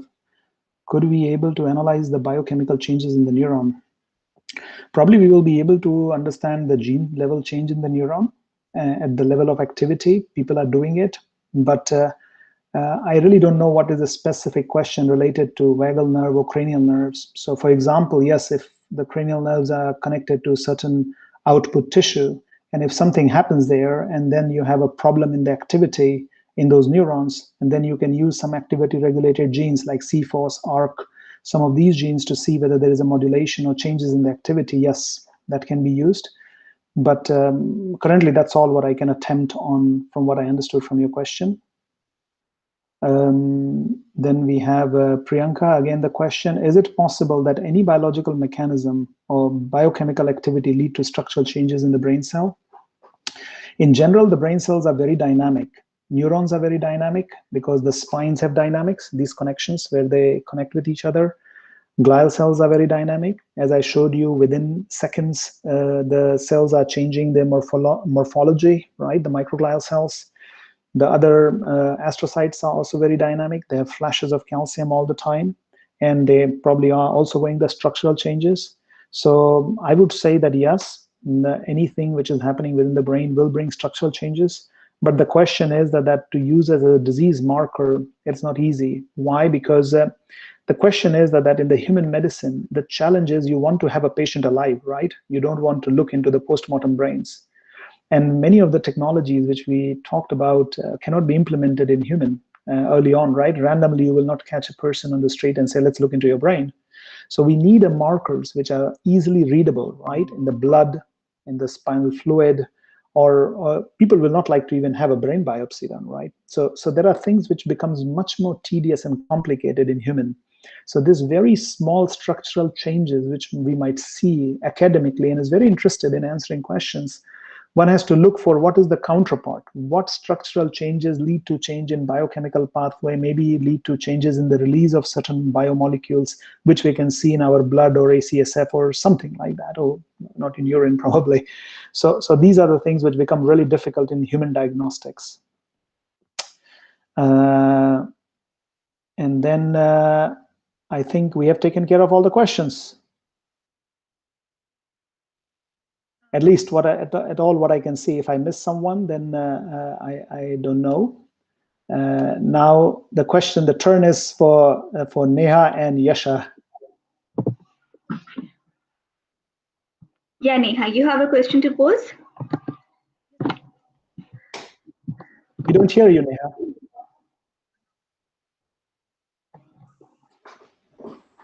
Neha, you're not audible for some reason. Please figure that out.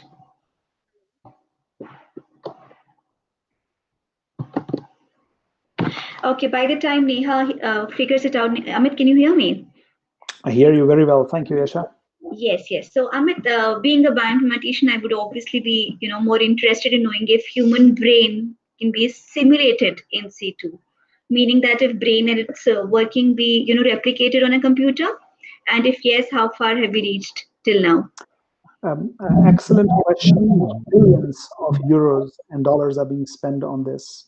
So it's a dream project. There is a Blue Brain project. I'm sure you might have heard about it, where what people are trying to do is to learn from all the neuronal activity measurements that can you create a cortical column, you call it, a cortex, mouse cortex, right? Most of the data we were showing in the cortex. Can you create a computational model of cortex where you can have all kind of neuron cells? They are very neurocentric, so they have not integrated glial cells yet, but we will try to push that the glial cells have to be integrated there. And the idea is that maybe in 10 years, maybe 15 years from now, can you integrate that model and you can simulate some of the disease mechanism? Let's say if we know that certain biomarkers, certain neurons have problem. There was a structural problem question, right? Can we go and stimulate that? We just change some structures there artificially. Can that happen? And there are various really nice models. There was recently a model from UCL, from the lab of Dmitry Rysakov, published on the astrocyte. There is a neuron. So those people who do computer modeling of neuron, like neurosciences, they use Neuron. It's a very nice computer modeling platform. You can just type and see Neuron. And now they have Astro or something they called it. So now you can do a lot of computation modeling, I think. And the other thing, as you said, that you are bioinformatician looking interested in genomics data, there's a lot of things which are going on with the human genomics, human brain genomics, right? Because we can get postmortem brains. So people are taking postmortem brains, people are pulling out cells out of it and doing the sequencing. And that is helping us to bring us in a context that how much diversity we see in the mouse brain is the same diversity seen in the human brain, or vice versa. Is mouse a real model to study some of the human diseases? Right? We as a human, if we are blessed, probably will live for 85 or 90, but mouse will die in 2 years. The question is that can we now take care of some of those changes which happened in the lifespan of 9 decades? Can that happen in 2 years in the mouse?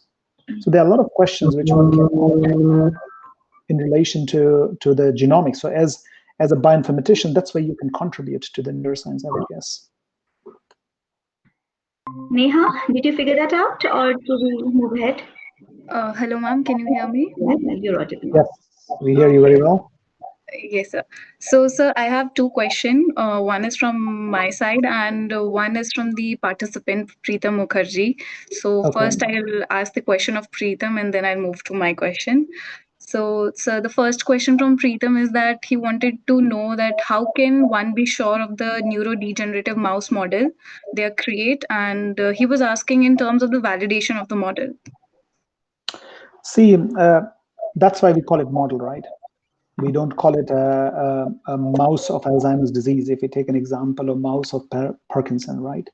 So the idea is to model certain aspect of a disease in a mouse so that we can study at the molecular, cellular, physiological, whatever level you're interested in, genomics now, so any level you can interest in. So no single mouse model is perfect, but having no mouse model is no answer too. So if people think that if we have generated a mouse model for, let's say, Parkinson, it is exactly the Parkinson disease within our, let's say, within mouse which we have implemented, I think it will not be the right way to look at it. So that's why people now use different mouse models, different of a same disease, to answer certain questions related to it. And things become, so these are easy diseases, right? Parkinson, Alzheimer's, they are easy, right? But the more complicated starts when you start talking about schizophrenia, when you start talking about depression, the disease of mind, I call it, right? Here you see that a problem is going on in your organic brain, but then there's disease of mind. When you start hearing voices, that is schizophrenia, you start having hallucinations, you start having autism, social deficits or so. These are increasing the psychiatric problem. In those diseases, we cannot even go and ask mouse that, are you hallucinating? So there we study endophenotypes. There we study some measurable activity of that psychiatric disorder, which we think might be relevant. And in neuropsychiatric disorder, the mouse models are worse, if you think about that. But we try to model, we look at the different aspect, and we try to understand one aspect of the disease. Then we go back to the human, we see if that is right, and then it's back and forth. So my take on mouse model is, these are our way to understand the physiology of the disease, but no mouse model is perfect. Okay, thank you, sir. So, regarding my question, so my question is like, how recognizing different segments of the brain or the data you are generating, like, if, for example, the kind of data you're generating, I wanted to know, like, how can this data be used for in the next generation prosthetics? Like, can it be used in the next generation prosthetics? And if yes, then how can it be used in that part of the? Actually, what you're telling is what is happening now. And if you would have noticed, or if you are a football lover, I have been more of a football lover than a cricket lover. I was never good in cricket in school. In India, people are really good in cricket, right? So I loved football. Better to run with one ball than to throw balls. If you must have watched the Brazil World Cup, which happened in Brazil a few years back. If you go and see the starting ceremony, the initiation ceremony, there was this guy who was wearing a prosthetic foot and kicked the ball by thinking. And that is what we have reached for neuroprosthetics now. So that now the idea is that prosthetics is not just something hanging beside you, but you can control with our brain.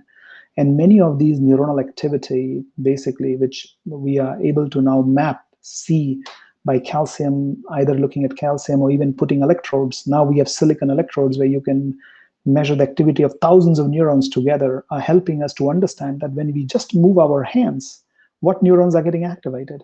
And then you repeatedly, using the algorithm, try to push those neurons, which are activated all the time. There will be some neurons which are activated, let's say 100 of them. Now you do second time, maybe there are 50 of them activated. Now you do third time, there are another 49. And then you do fifth time, there are another 30. But you find that these 30 are common. That's what is a computational challenge. Then now we know that this 30, if we can regulate it, and can we use these 30 neurons to push our prosthetic foot? That is a game changer. So yes, these technologies are already very far, and people are really trying to push it. Many things, if you see, it looks really like the 22nd century, but we are there in 21st century, and things are happening around us. And that's why I started with Michiko Kaku's quote, because he's one of my favorite, because if you go and watch his videos, you'll see it's a fantastic video. You will be impressed that the hope for future is much brighter than we think. Oh, sir, so one of my lab mates, Rajkumar Chakrabarti, is also with us on the meet. He would also like to ask a question to you. Yes, for sure.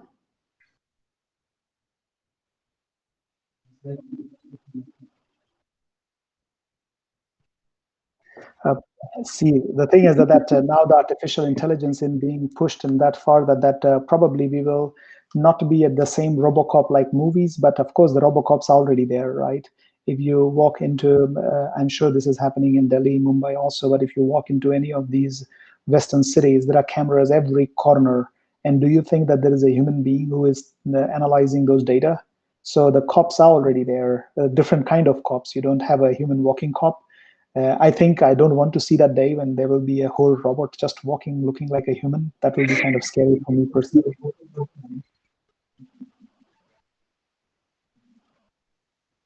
Yeah, that's the thing, that I don't want to have a mechanical body with a human brain.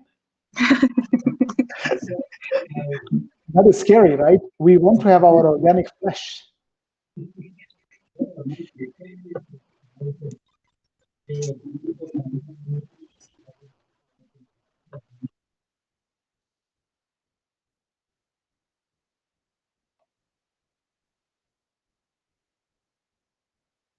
Oh my God, that is one of the questions which fascinates me a lot. And I am, as a let's say a trained neuroscientist, practicing neuroscience for last 17, 18 years. I think I am very prone to giving you a textbook answer, which I will give you, but I will also leave you with some thoughts. So memory and learning, and the Nobel Prize for this mechanism was given to Eric Kandel and two more people in 2001 or 2002 or 2003, around that time. I'm mixing the date. So around that time for memory and learning, and it was thought that memories, and it is still believed, and we have a whole evidence, and there is no question about it, that memory is stored in the connection in neurons, right? The synapses. So when the two neurons make the connection with themselves, they store the memory and the connections. So the connections are formed. So now the neurons can talk to each other. Certain connections are permanent. They will last for our whole life. Certain are very transient. Example of transient connection: you are in a bus, you are sitting alone there, some nice person comes beside you, you start talking to that person, you like each other, you talk, your bus stop comes, you get down, you remember that person 2 times, done. If that person comes again in 1 week, 2 week, 3 week, you will recognize. If that person comes back in 10 years, you will not recognize that person. So the memory formation did happen, but not the permanent one.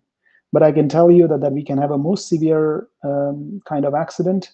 Things can happen. We will remember our mom and dads, maybe our siblings. On top of it, we will remember our mother tongue. Mostly, we will not lose. If we did not lose our voice, we can lose some foreign languages, but we will know our mother tongue. If you are proficient in Hindi, you will remember Hindi. So that means that some of those things are stored in a very permanent fashion. So what I think is that there are two kinds of memory. There is a long-term memory, and there is a very long-term memory. And here I am hypothesizing, right?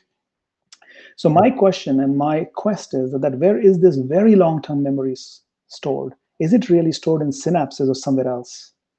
And this can be left for younger generation to really think about and come up with some experiment which we can try to do it and see that where are these very long-term memories stored.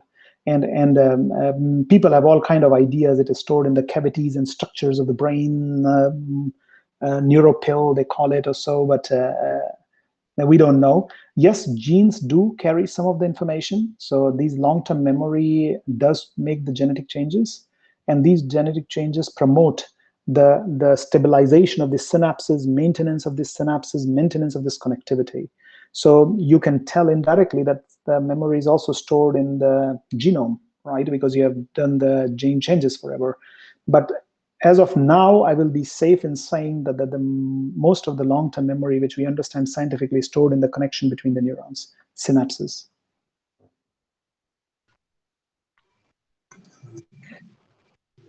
Great. So I guess I don't know what is the time or anything. I have no idea. Okay, now I see. Perfect. Great. So if there is no question or so, then I will think I can leave. Yes. Excellent work. I would really like to thank Yasha.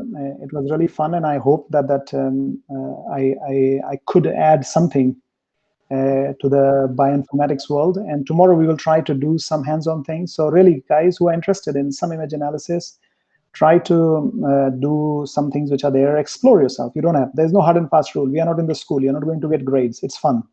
And science is fun, right? We are doing science for our entire life. We have dedicated just because we want to do fun. And science is fun, and I think just take those data and do fun. And I can tell you, some of you can just get excited. Tomorrow we will see that how we are trying to do automation and that. And of course, if some people are interested, let us know. We can do some more data analysis and everything. We're always open for that. And with that, I'll take break. Bye-bye. Thank you very much. That was excellent, and you found ways to interact with the audience too. And I would also like to, greet Professor Kannan. So glad, and thank you very much for joining us here, sir. Exactly. It was a very honor for me to see him. Yes. And for the participants, I'm sure you would want to hear Dr. Amit more. So we have him tomorrow, and also with the hands-on session. So I wonder if the talk was so brilliant, what would he have in store for the hands-on session? Especially with I have nothing stored. It is all stored by Khalil, so he will be filling. And I think I'm really looking forward, because I'm really looking forward to learn things. He's our really analysis master brain, whiz kid. So I'm really looking forward for the session too. Yeah. Bye-bye. Bye-bye. Thank you. Thank you very much. Neha, conclude the session, please. Yes. So for the participants, thank you very much. I hope you really enjoyed this session, and we could really see the comments that people have enjoyed it really well. So that was really a interesting and bewitching session. So and for tomorrow, we can go for hands-on session, and the link for the data which has sir has shared, it is in the description box, and hope to meet you tomorrow again. So till then, good night or good morning to wherever you are, to the part of the world wherever you are. So thank you very much, and we'll meet you tomorrow.